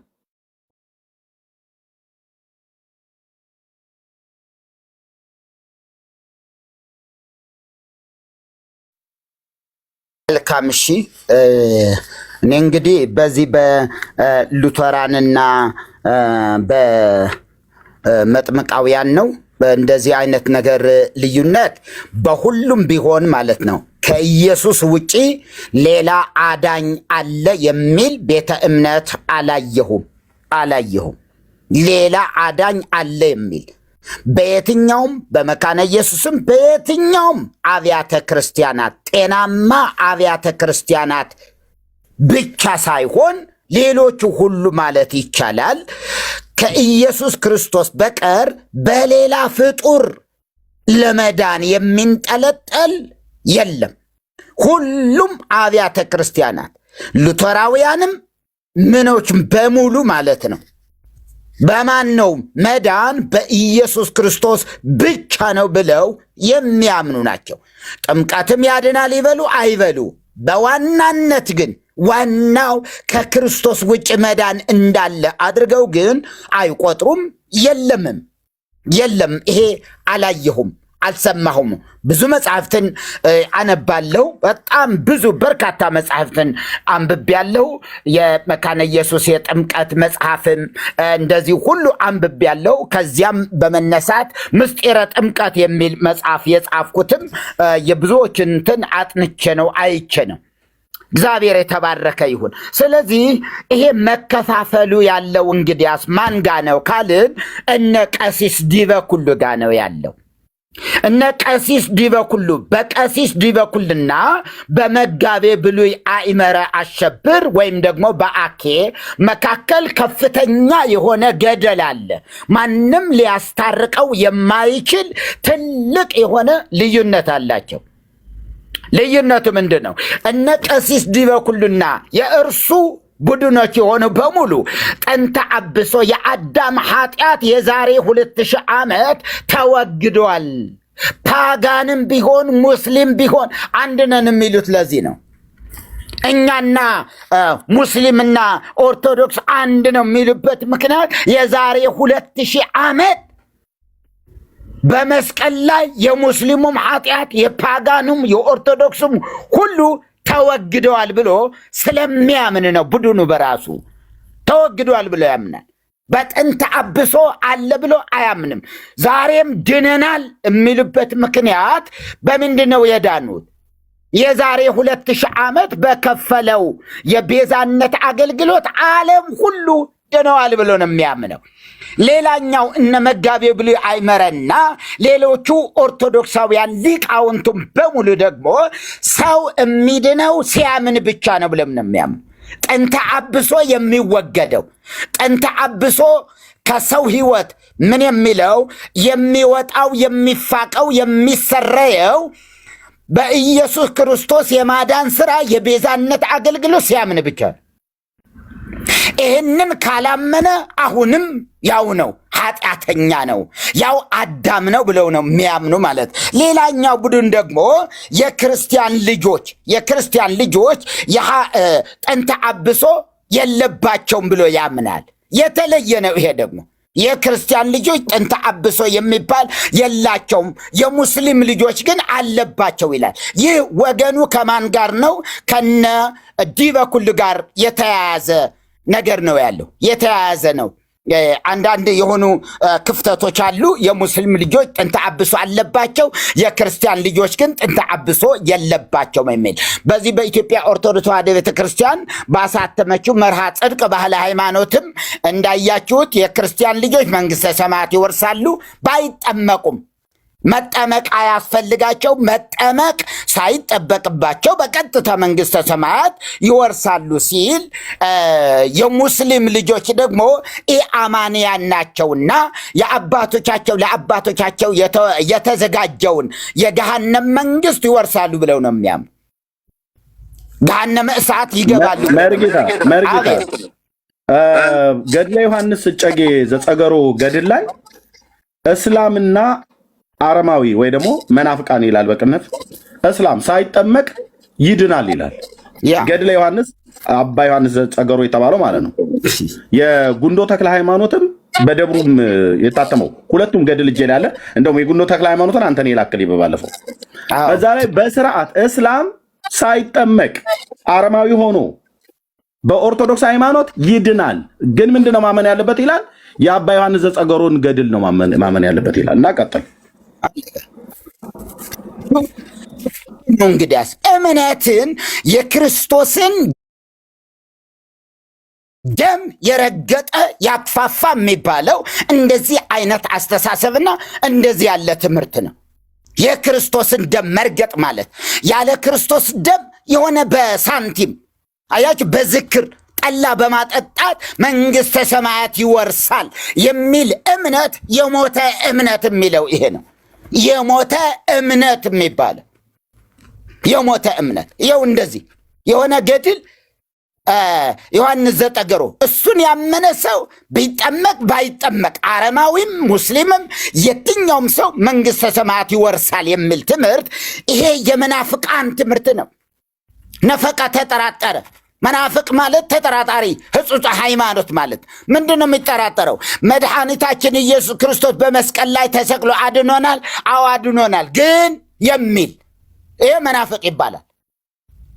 ኢየሱስ ክርስቶስ በመስቀል ተሰቅሎ አድኖናል ይልና ግን ደግሞ ሌላ አማላጅነትን ሲቀበል ሕጹጽ ሃይማኖት ይለዋል። ሕጹጽ ሃይማኖት መናፍቅነት ማለት ነው። ይሄ ነው ምሉ እምነት የሚሆነው ምንድን ነው? ኢየሱስ ክርስቶስ በከፈለው ዋጋ ድኛለሁ፣ ሌላ ምንም አያስፈልግም አያስፈልገኝም የሚል ሰው ይሄ ቀጥተኛ የሆነ እምነት ነው። ይሄ እምነት፣ ይሄ አስተሳሰብ፣ ይሄ አስተምሮ ጤናማ የሚባለው ይሄ ነው። ሌላው ኤርሚም ታውቀዋለህ። ቤተ ክርስቲያናት ጠቅላላ አጥቢያዎች በሙሉ በምን የተከፋፈሉ ናቸው? በዜማ የተከፋፈሉ ናቸው።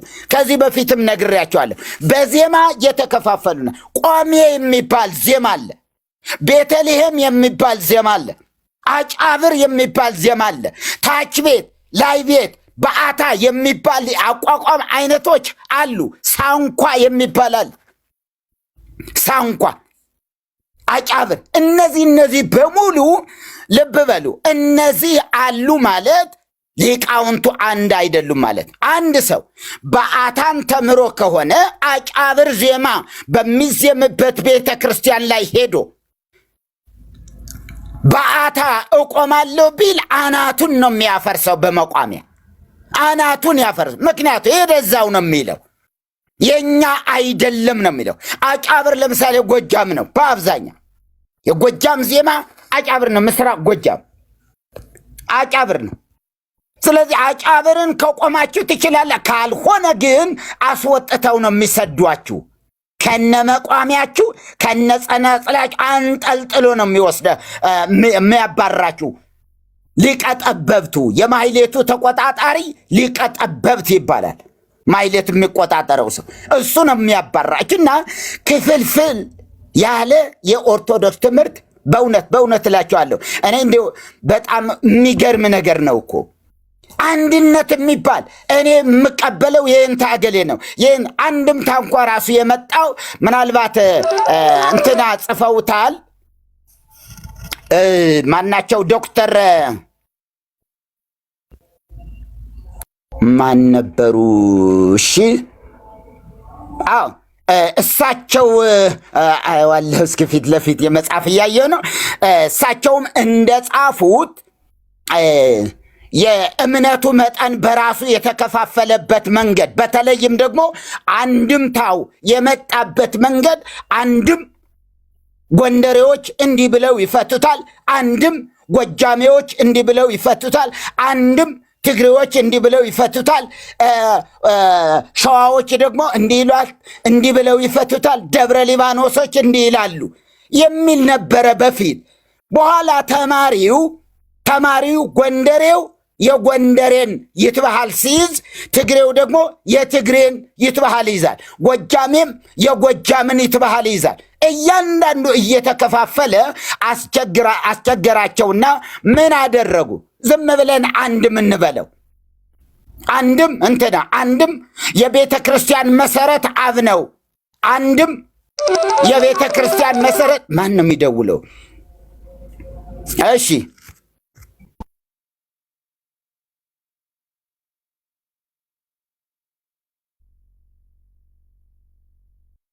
የሚደውለው ብሎክ አድርገው፣ በኋላ ትፈታለህ። መርጌታ እንዳታወራ የፈለገ ሰው ነው ማለት ነው። ብሎክ አድርገው እና አንድም። ስለዚህ አንድምታ ምን አደረጉት? በኋላ ግን ዝም ብለህ አንድም።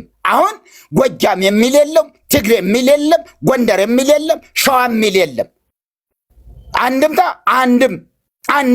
አንድም ማለት ጀመሩ። ምክንያቱ ሁሉም እንዲቀበሉት በዚህ መንገድ ነው የሄዱበት። ማስረጃዎች አሉ፣ መጽሐፎች ወጥተዋል። በጣም ብዙ መጽሐፍት አሉ።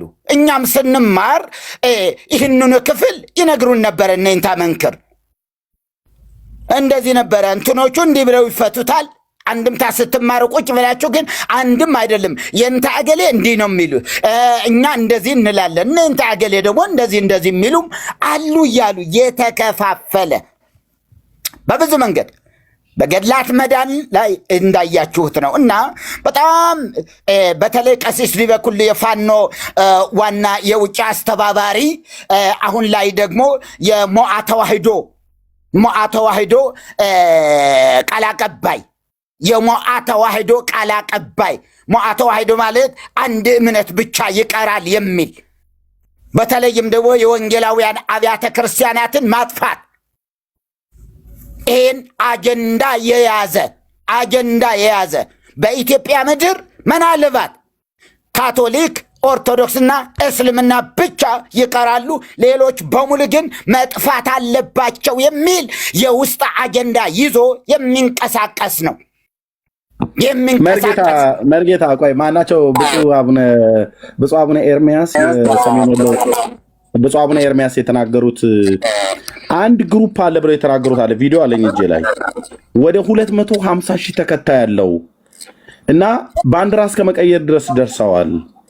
እነዚህ ሰዎች ለቤተ ክርስቲያኒቱ በጣም አደጋ ናቸው። ምዕመናንን እየወሰዱ ነው ብሎ የሚሉት የዚህ ዲበኩሉ ታጣቂዎች ናቸው እንዴ? ቀሲስ ዲበኩሉ ቃል አቀባይ የሆነበት ሞዓ ተዋህዶ ይባላል። ሞዓ ተዋህዶ ሞዓ ማለት አሸናፊ ማለት ነው። ሞዓ አሸነፈ። ሞዓ ተዋህዶ ማለት ተዋህዶ ያሸንፋል የሚል ነው። ቢሆንለት ቅባትንም ይጨፈልቃል። ቅባቴ ጎጃምን በሙሉ እንጠቀልለዋለን የሚል ነው። እነ ደብረ ወርቅ እንግዲህ ቅባት ነው እስካሁን ድረስ ያው ቅባትነታቸው እንደያዙ ናቸው። የራሳቸው ጳጳስ አላቸው፣ የራሳቸው መምህራን ደግሞ አሏቸው። የተከፋፈለ የተለያየ ነው፣ አይገናኙም። ምስራቅ ጎጃምና ምዕራብ ጎጃም አንድ አይነት ትምህርት አይደለም ያለው። ምስራቅ ጎጃም ቅባቶች ናቸው። ይህንንም ሁሉ ሊጨፈልቅ ስለፈለገ ነው ሞዓ ተዋህዶ ያለው። ምክንያቱ አስቀድሞ በታሪክ እነ ተክለ ጻድቅ መኩሪያም እንደጻፉት እሳቸው እንደጻፉት በተለይም ከይኩኖ አምላክ እስከ አፄ ቴዎድሮስ በሚለው መጽሐፋቸው ላይ ቅባትና ጸጋ አንድ ላይ ሆነው ከ300 ዓመት በላይ ቢያንስ 280 አካባቢ ይላሉ አንዳንዶቹ በሶስት ተከፍሏል። ከ280 ዓመት በላይ ቅባትና ጸጋ ኢትዮጵያን ሲመግቡ ሲያስተዳድሩ ኖረዋል። ተዋህዶ ተጨፍልቆ ማለት ነው። በኋላ ላይ ቦሮሜዳ በሚባለው ስብሰባ ተደርጎ ነው ተዋህዶ አሸንፎ ይኸው እስከ ዛሬ ድረስ ያለ ክርክር ተዋህዶ እየተባለ ያለ እንጂ 100 ምናልባት በእኔ መጽሐፍ ላይም ጽፌዋለሁ ማስረጃውን ጠቅሼ ወደ 11,000 ሊቃውንት ተዋህዶ በመሆናቸው ብቻ ጎንደር አዘዞ ላይ ታርደዋል። ምን ስለሆኑ? ተዋህዶ። ማን ነው የገደላቸው? ኦርቶዶክስ ቤተክርስቲያን ቅባት ተዋህዶን ቤተክርስቲያን ሊቃውንተ ቤተክርስቲያንን እንደ ሽንኩርት ነው የከተፏቸው። 11,000 ቀላል ነው እንዴ? አቡነ ጎርጎርዮስ 8,000 ነው የሚሉት። ያም 8,000 ቢሆን ቀላል ሊቃውንት ቁጥር ቀላል ነው ወይ? በሊቃውንት ደረጃ ምዕመን እኮ አይደለም፣ ህዝብ እኮ አይደለም፣ ሊቃውንት የተመረጡ። ይሄ ምንድን ነው የሚያሳየን? ትምህርቱ እየተከፋፈለ የተለያየ መሆኑ። አሁንስ አለ ወይ? አዎ አለ። አሁንም ቅባቶች አሉ፣ አሁንም ጸጋዎች አሉ፣ አሁንም ካራዎች አሉ፣ አሁንም ተዋህዶ አለ። ተዋህዶ የካራን ቡድን ይዘዋል። ካራ ማለት ቢላዋ ማለት ነው። ካራ ቢላዋ ማለት ነው። ካልከ እንዲሁ በቢላዋ የሚያርድ ማለት ነው። ከፍ ብሎ አንገትን ዝቅ ብሎ ባትን መቁረጥ ስለሆነ ስራው። ስለዚህ የካራ ባህለ እምነትን ተዋህዶ አሁን ላይ ይዞታልና ሞዓ ተዋህዶ የነ ቀሲስ ዲበኩሉ ቤተ እምነት ነው። እስልምናን ይቀበላል፣ ክርስትናን አይቀበልም። የትኛውም ክርስትና አይቀበልም። ሞዓ ተዋህዶ እና እንደዚህ በጣም የተደራጀ ነው። ብዙ ሰራዊቶች ያሉት ነው። ዝም ብሎ ቀላል አባላት ብቻ አይደለም፣ መሳሪያ የያዙ ሁሉ እየተመለመሉ እነዚያን ለማጠናከር ሰምታችኋል። ከዚህ በፊት በቴሌቪዥንም ወጥቷል። የቤተ ክህነት የደብረ ማርቆስ ሀገረ ስብከት የቤተ ክህነት አስተዳዳሪዎች እኛን ጠልፋችሁ ውሰዱንና ከዚያ በኋላ ብር እንዲከፈላችሁ ብለው 7 ሚሊዮን ብር ያስለቀቁ ከቤተ ክህነት። ኧረ ገደሉኝ፣ ኧረ ገደሉኝ፣ ኧረ ገደሉኝ፣ እባካችሁ እርዱኝ እያሉ ግን እኮ እየተመቱ አይደለም። ውሰዱንና ብር እንድታገኙ ብለው ለፋኖ እጃቸውን ሰጥተው ማለት ነው። ከነሱ ጋር ተመካክረው የቤተ ክህነቱን ሀብት እንደዚህ አድርገው የዘረፉ እነዚህ ናቸው ፋኖ የሚባሉ። ይሄ ምንድነው? ሞዓ ተዋሕዶ በዚያ ውስጥ የተሰገሰገ ነው። እግዚአብሔር ግን ዘመንን አምጥተዋል ለኢትዮጵያ፣ ዘመንን አምጥተዋል። ማንም እንደፈለገ ከዚህ በፊት እንደነበረ ቅባ መንግስትን እየቀባ የምታነግሱት ንጉሥ የለም። አብቅተዋል። እሱ የለም። ዘመኑም አይፈቅድም፣ ዘመኑም አይፈቅድም። እግዚአብሔር ይመስገን። እኔ አሁን ምንም ላትወዷቸው ልትወዷቸው ትችላላችሁ። ማንም ሰው መብቱ ሊሆን ይችላል። እኔ ዶክተር አብይን እወዳቸዋለሁ፣ በጣም እወዳቸዋለሁ። መጽሐፍ ቅዱሳዊ ስለሆነ ነው። መውደድ፣ መገዛት፣ መታዘዝ መጽሐፍ ቅዱሳዊ ነው። ነገስታት ለአመፀኞች ነው አስፈሪ የሚሆኑ አመፀኞችን እንጂ መልካም ለሚያደርጉ የሚያስፈሩ አይደሉም ነው የሚለው። ለአመፀኞችስ ያስፈራሉ። አመፀኞችን ሊቀጠቅጡ፣ አመፀኞችን ሊገድሉ፣ አመፀኞችን ምን ሊያደርጉ ልክ ሊያስገቡ የተቀቡ ናቸው። የእግዚአብሔር አገልጋዮች ናቸው ነው የሚለው መጽሐፍ ቅዱስ። የእግዚአብሔር አገልጋይ ከሆነ የእግዚአብሔር ቃል የያዝኩት አዲስ ኪዳን መጽሐፍ የእግዚአብሔር አገልጋይ ነው ካለኝ አገልጋይ ነው ብዬ ነው የምቀበለው። አያችሁ፣ በብሉይ ኪዳን እንኳ እነ ዳንኤልና 3 ወጣቶች ምን ይሉ ነበር? ንጉሥ ሆይ 1000 ዓመት ንገስ እያሉ። አንተ ክፉ፣ አንተ ጨካኝ፣ አንተ ምናምን አላሉም። ንጉሥ ሆይ 1000 ዓመት ንገስ። የእግዚአብሔር ሉዓላዊነት የሚያውቁ ሰዎች እንደሱ ይሉ ስለነበረ ነውና፣ ስለዚህ ኦርቶዶክስ የራሷ የውስጧ ክፍፍል ተነግሮ ማያልቅ ተነግሮ አያልቅም፣ ተዘርዝሮ የሚያልቅም አይደለም። በመጽሐፍትም ይኸው ወልደ አብ የሚል መጽሐፍ አለ። እንዲሁ አጥፉት አቃጥሉት ተብሎ በቤተ ክህነት የተነገረ ወልደ አብ መጽሐፍ ወልደ አብ ይኸው በኦርቶዶክስ እየታተመ ወዲያውን ግን ውስጡን አነበቡትና ተዋሕዶን የሚቃወም በመሆኑ ምን አደረጉት? አጥፉታሉ። ከገበያ እየለቀሙ ማህበረ ቅዱሳን እየለቀመ እንዲቃጠል ነው ያደረገው። እና በጣም ብዙ ሊታረቅ የማይችል ክፍፍል ነው ያለው በኦርቶዶክስ። ሊታረቅ አይችልም። እንደ ወንጌላውያኑ አይደለም። ወንጌላውያን ጋር በጣም ጥቃቅን በሆኑ የጸጋ ስጦታዎች ላይ ልዩነት ሊኖር ይችላል። በጥምቀት ልዩነት ሊኖር ይችላል። በነገራችን ላይ ወደፊት እንዲያውም እንትን እያልን ነበር እንጂ ቤተ ክርስቲያኒቱ ኤርምዬ ካልቪኒዝም መሆኗን ታውቃለህ አይደል? ኤርሚ አቤት መርጌታ። ካልቪኒዝም ናት አይደለም እንደ ቤተ ክርስቲያኗ? አዎ ካልቪኒዝም ናት እኮ። አንድ ሰው እግዚአብሔር አስቀድሞ ሲፈጥረው ለጽድቅ ለመንግሥተ ሰማያት ከሆነ ዕድሜ ልኩን ሲገድል ኖሮ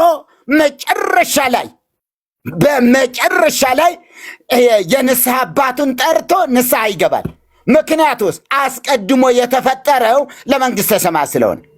እንደገና ጨዋ የነበረ ሰው ደግሞ እግዚአብሔር የፈጠረው ለገሃነመ እሳት ከሆነ ምንድነው የሚያደርገው? መጨረሻ ዘመኑ ላይ ሰው ይገድልና በዚያው ይሞታል፣ ወይም ይታነቅና በዚያው ይሞታል። ይሄ እኮ ካልቪኒዝም ትምህርት ማለት እኮ ይሄ ነው።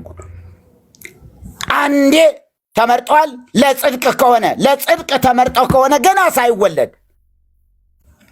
እንደዚህ ነው እኮ እምነቷ። አንድ መነኩሴ የሚመነኩሰው አስቀድሞ ስለተመረጠ ነው መነኩሴ የሆነ። ጳጳስ የሆነው አስቀድሞ ሳይወለድ ስለተመረጠ ነው። ካልቪኒዝም ናት። የካልቪኒዝም እምነት ነው ያላት። ማንም ሊክደው አይችልም። ይሄ መጨረሻ ቆርቦ ይሞታል። ዘፋኝ የነበረ ሰው መጨረሻ ላይ ቆርቦ ይሞታል። ለምን? አስቀድሞ ሲፈጠር ለጽድቅ ስለሆነ የተፈጠረ ተመርጧል ተብሎ በምርጫ ነው ምታ አስቀድሞ ተመርጠዋል። የተመረጡት ብለው ነው ጻድቃን ሰማዕታት የሚባሉ እነዚህ ገና ሳይወለዱ በማህፀን እያሉ የተመረጡ ናቸው። ለምን ተመረጡ? ለጽድቅ። በጣም ብዙ ኮተትና ብዙ ጉድ አለ፣ ብዙ ጉድ አለ። ስለዚህ የራሷን ብትሰበስብ ይሻላታል። የቆጡን አወርድ ብላ የብብቷን ጣለች ነው የሚሆንባትና ስለዚህ አሁንም ቢሆን ሌላ ነገር ነው እንትን የሚሉት እንዲያው እንኳን ዘንቦብሽ እንዲያውም ጤዛነሽ እንደሚባለው ነው። እንግዲህ እንኳንስ እንደዚህ ብላችሁ ገና ከውስጥ እንዲያውም ጎርጉረን እናወጣዋለን ካስፈለገ። እያንዳንዱ የዚህ መጽሐፈ ሲኖዶስ ላይ ያሉትን ሁሉ አውጥተን ብንዘረግፈው ታፍራላችሁ። ጌታ ይርዳን። እግዚአብሔር ይባርካችሁ። በጣም ወዳችኋለሁ፣ በጣም አከብራችኋለሁ። ስለሰማችሁኝ ደግሞ በጣም አመሰግናችኋለሁ። ኤርምዬ ጋድ ብለስ ዩ። ተባረክልኝ የኔ ወንድም። በጣም እማከብርህ፣ በጣም እወድህ። እግዚአብሔር ይመስገን። በጣም እወዳለሁ። እግዚአብሔር የተባረከ ይሁን። ተባረኩ ሁላችሁም። እነመሲ ቤካ፣ ሰብለ እንዲሁም ከላይ ደግሞ ቲሾ ወደ ሐራስ ሌላ ማን አለ? መሲም ብያለሁ። ሁላችሁ እግዚአብሔር በነገር ሁሉ ይባርካችሁ። በጣም በጣም ይባርካችሁ። በጣም ኤርምዬ በጣም እንዴት እንደምወድ እኔ ልገልጽልህ አልችልም። የእውነት ነው። በጣም በጣም ሁሌ ምክሬም አለ። ሁል ጊዜ እመክርሃለሁ። ሁል ጊዜ የተሰጠ መክሊት እጅግ በጣም ተራራን የማፍረስ መክሊት ነው እያልኩ ነው የምነግርህ። በውስጥም እንደዚሁ ቴክስት አደርግልሃለሁ፣ ቮይስ ልክልሃለሁ። በጣም ትልቅ የሆነ አንድ አይጥ ለማሳደድ የምትሮጥ አይደለህም አንተ። በጣም ትልቅ ተራራ። ዛሬም ድረስ ብዙ አባቶች ቤተ ክርስቲያኗ ራሷን እንድትፈትሽ ያደረካት አንተነ።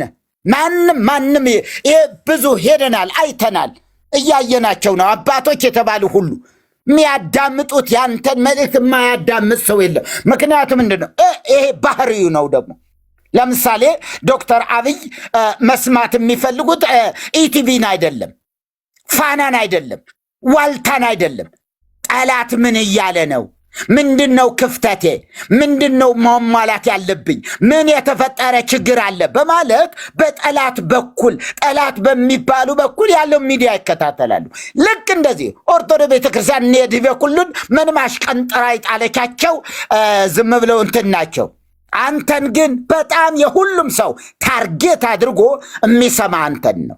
በተለይም ደግሞ እርሷን ታርጌት ያደረገ ነገር እና ምን እላለሁ እኔ ሁል ጊዜ ሁሌም የምናገረው ነገር እንዲሁ አይጥ ለመግደል ብያለሁ። ኤርምዬ አይጥ ለመግደል ላውንቸር አታነሳ፣ በመጥረጊያ ነው፣ በላውንቸር አይደለም። ላውንቸር አለኝ ብለህ በላውንቸር አትመታትም። አይጥ ናት፣ በቃ መጥረጊያ ነው የሚበቃት። የተሰጠ መክሊት እጅግ በጣም ግዙፍ ነው። ለዘመናት 3,000 ነው ከዘርዓ ያዕቆብ ወደ 500 ዓመት ሙሉ የተገነባ ግንብ።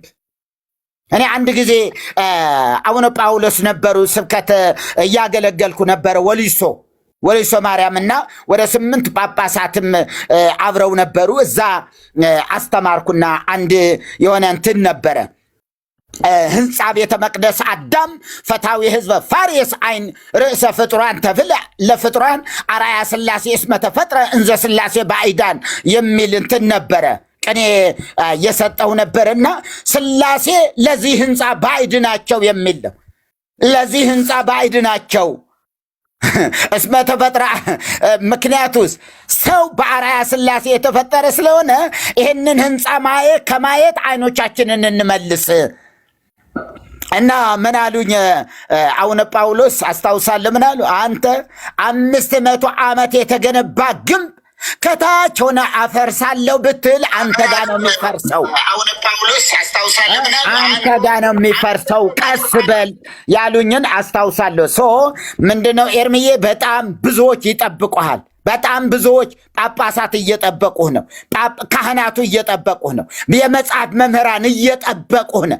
አንተን የምትለውን ነገር ለመስማት እየጠበቁ ነው። በኋላስ ሌላ ቤት ያገኘዋል። ሌላ ቤት አሁንም ሲፈልጉ ሌላ ቤት ነው። ርዕሱ ማይመቻቸው ሊሆን ይችላል። ማይመለክ አይ ዛሬ ሌላ ነው የያዘው ብለው ዘግተው ይሄዳሉ። አይ ዛሬ ሌላ ነው እያሉ የእውነት ከልቤ ነው የምነግርህ። ተባረክልኝ ነው ወንድም። እግዚአብሔር ይባርካችሁ። ሁላችሁም ተባረኩ።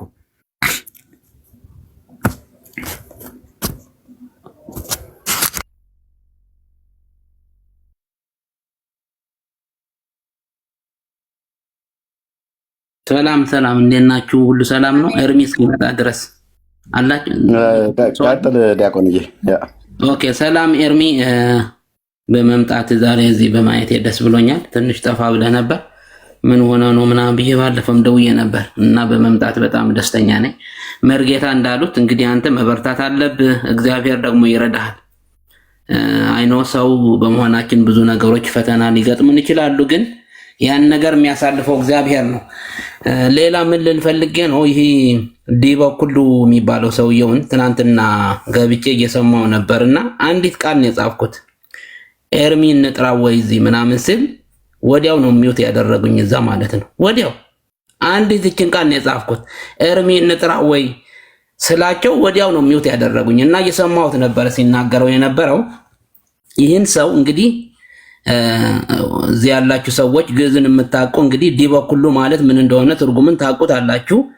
የሁሉም ራስ ማለት ነው ትርጉሙ ሲተረጎም።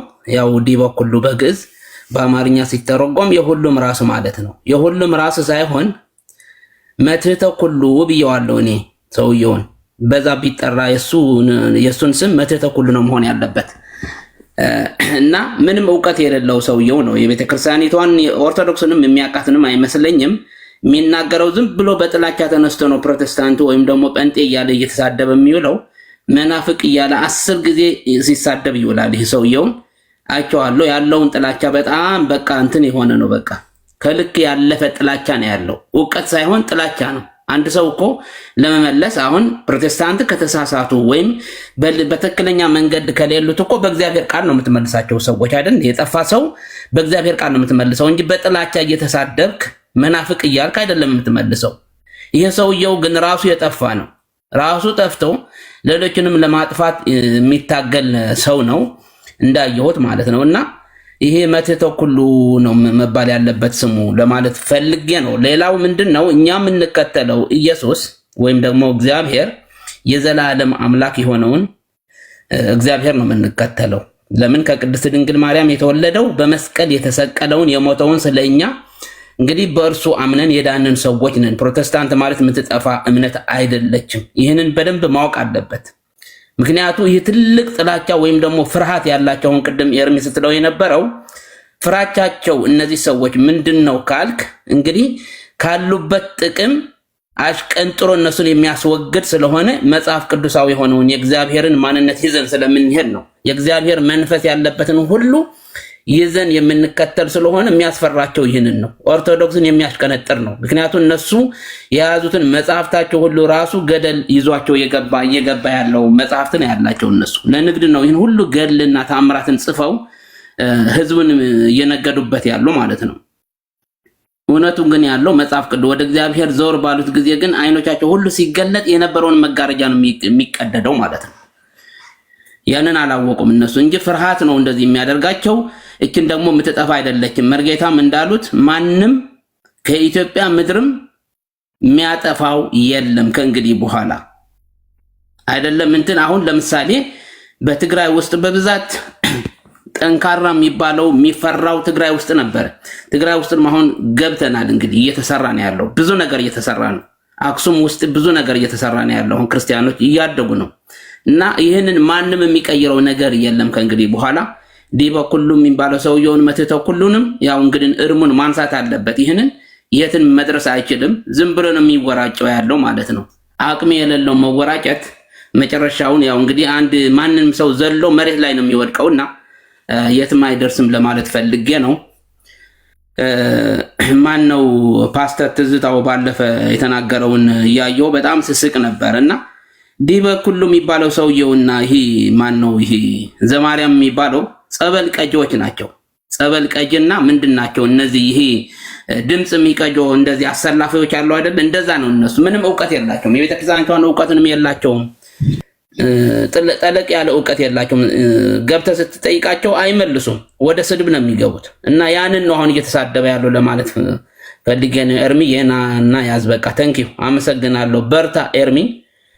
እንግዲህ አለን እኛንም ካንተ ጋር። እግዚአብሔር ደግሞ የበለጠ አንተን ያበረታሃል። አይኖ ብዙ ነገሮች ያው ያስፈልግሃል። ያው እንግዲህ እስኪ እግዚአብሔር አለ በነገር ሁሉም ይረዳ። ቴንክ ዩ።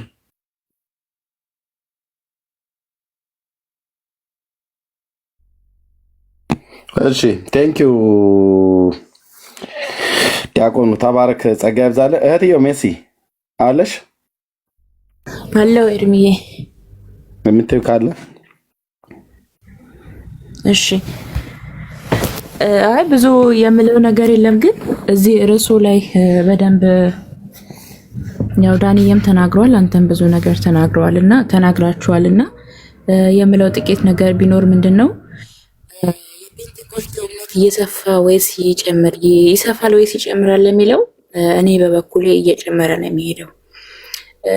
የጴንጤቆስጤን መጥፋት ወይም ደግሞ እንዳይበዛ የሚመኘው ያው እኛ ጥላቻ ያለበት ሰው ነው። እንደ ምሳሌም እንግዲህ አውርተናል ማን እንደሆነ። በጣም ይገርማል። እስከዛሬ ይጠፋሉ ሲባል እየበዛን እንሄድ ነው፣ ወደፊትም እየበዛን የምንሄደው። ከኛ ጋር ያለው የእግዚአብሔር ልጅ ኢየሱስ ክርስቶስ ይረዳናል። መንፈስ ቅዱስ ከኛ ጋር ነው ያለው። ስለዚህ እየጨመረ የሚሄድ እንጂ እየጠፋ የሚሄድ አንዳችም ነገር የለም። ይልቅስ ይጠፋል እያሉ ሲያማሩቱ እየጠፋ ያለው እየቀነሰ ያለው የት ጋ እንደሆነ እንኳን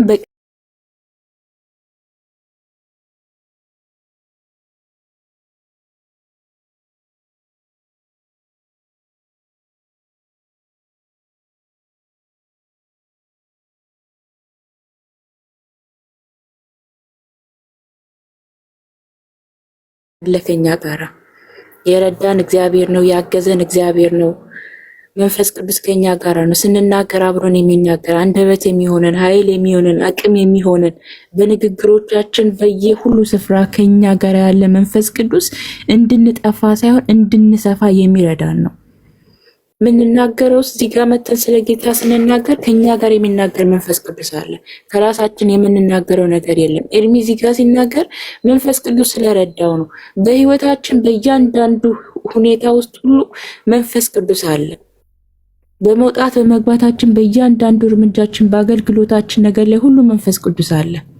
እሱ ስለሚረዳ ነው ዛሬ ላይ ሰው ሆነን እዚህ ጋር ስቲል ነው ቁጭ ብለን የምንናገረው መንፈስ ቅዱስ ስለረዳን ነው። መንፈስ ቅዱስ የሚገለጥበት ህዝብ ነው ጴንጤቆስጤ። እኔም አንዷ ነኝ። እናገራለሁ፣ ሁሉ ጊዜ እናገራለሁ። ከኛ ጋር ያለው ከሁሉ ይበልጣል። እየበዛን እንድንሄድ እንጂ እየጠፋን እንድንሄድ የሚያደርገን አንዳችም ኃይል የለም። ጌታ ስሙ ይባረክ። ወደፊትም እንበዛለን። ትውልድ ሁሉ በክርስቶስ ኢየሱስ ደም ይሸፈናል። ትውልድ ሁሉ ወደ ጌታ ወደ ኢየሱስ ክርስቶስ እየመጣ ይሄዳል። ይሄ ትውልድ የነቃ ህዝብ ነው። በሰዎች አስተሳሰብ ሰዎች በፈለሰፉት አስተምሮ የሚመራ አይደለም። የእግዚአብሔርን ቃል እውቀት የሚመረምር ህዝብ ነው። መንፈስ ቅዱስን የሚረዳ ህዝብ ነው። እውነትና ውሸትን የሚመረምር ህዝብ ነው። ጥላቻን ስለዘራህለት ብቻ በጥላቻ ውስጥ በቃ እንትና እኮ መምህር ከሌ እንዲህ ብሏል ብሎ በጥላቻ ውስጥ የሚሄድ አይደለም። ጌታ ይባረክ። ወደፊትም እንበዛለን። አሁንም እየበዛን ነው። እንደ ንግግሮቻቸው እንደ ሟርታቸው ሳይሆን መንፈስ ቅዱስ ንግግራቸውን እያከሸፈ ትውልድን እያበዛ የሚሄድ ነው። ደግሜ እላለሁ ከኛ ጋራ ያለ ከሁሉ ይበልጣል። በኃይላችን ሳይሆን በኃይሉ የምንተማመን የእግዚአብሔር ህዝቦች ነን። ከምንም በላይ ብዙ አመት ሲዝቱ ብዙ አመት ሲያማሩቱ ኖሯል። ሟርታቸው በገዛ ቤታቸው እየተገለጠ እኛ ጋራ መንፈስ ቅዱስ እየደመቀ ነው የሚሄደው። ክብር ለእግዚአብሔር ይሁን። ጌታ ይባረክ።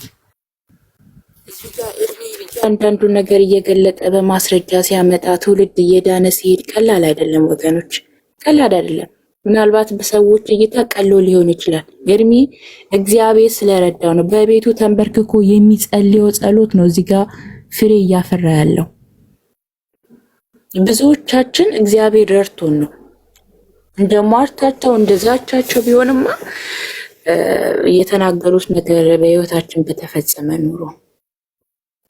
ሟርትና ዛቻ በእኛ ላይ አይሰራም። የሰዎች ንግግር፣ የሰዎች ፉከራ፣ ድግምታቸው በእኛ ላይ አይሰለጥንም። እባብና ጊንጡን እንድንረጋግጠው ስልጣን የተሰጠን የእግዚአብሔር ልጆች ነን። ከነሱ የሚለየን ነገር እኛ የስልጣን ልጆች ነን። እግዚአብሔር ስልጣን የሰጠን የእግዚአብሔር ልጆች ተብለን የተጠራንን በጣም በቃ በህይወታችን የሚያስደስተን ነገር ልዩነታችን ይሄ ነው። የእግዚአብሔር ልጆች ነን። የእግዚአብሔር ልጆች አንዳችም ነገር አያስቆማቸውም። ለዚህ ትውልድ ብርሃን ሆነን የምንደምቅ ነን። በዘርና በሃይማኖት ውስጥ የተቀመጣችሁ ስለ እምነቱ ምንም ነገር የማታውቁ ከእምነታችሁ ይልቅ ዘረኝነት የሚበልጥባችሁ ሃይማኖተኝነት የሚበልጣችሁ አንዳንድ ሰዎች ምንም ልትናገሩ ትችላላችሁ፣ ምንም ልታማርቱ ትችላላችሁ። አይሰራም። ስለዚህ አሁንም ቀጥሉ። እኛም እንቀጥላለን፣ እንከታተላለን። ጌታ ይባረክ። እንጸልያለን። የምንጸልየው ጸሎት ውጤት ያመጣል። ዛሬ የጸለይነው ነገር አሁን ተንበርክከን ስንነሳ መልስ ይዘን ነው የምንነሳው።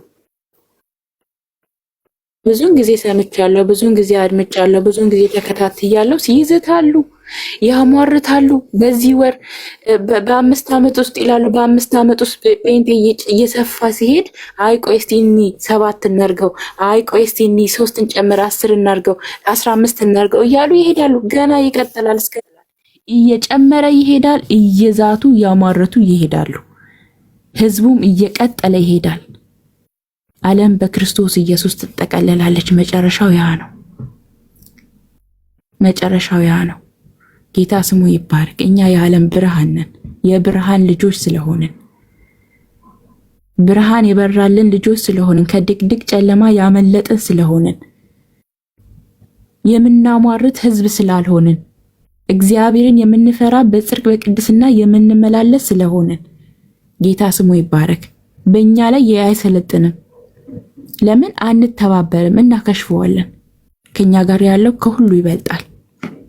ጌታ ኢየሱስ ስሙ ይባረክ። ተግታችሁ ጸልዩ። ሁላችሁም በየስፍራችሁ ላይ ብዙ ነገር ሊባል ይችላል። ወደፊትም ሊባል ይችላል። ከዚህ በፊትም ብለዋል። ምንም ይበሉ ምንም ሲከሽፍ እንጂ ሲፈጸም አይተን አናውቅም። ትንቢታቸው ሲከሽፍ ነው የምናየው። ወደፊትም ብዙ ሊተነብዩ ይችላሉ። ብዙ ነገር ሊሉ ይችላሉ። ግን ወፍ የለም። ሲከሽፍ እንጂ ሲፈጸም አይተን አናውቅም ትንቢቶቻቸው። ጌታ ስሙ ይባረክ። እግዚአብሔር ይመስገን። ከኛ ጋር ያለው ከሁሉ ይበልጣል። ኤርሚዬ ተባረኩ። ሌሎች ማውራት ስላለባቸው ጊዜ እንዳሊስ ኤርሚዬ እኔ ልናገር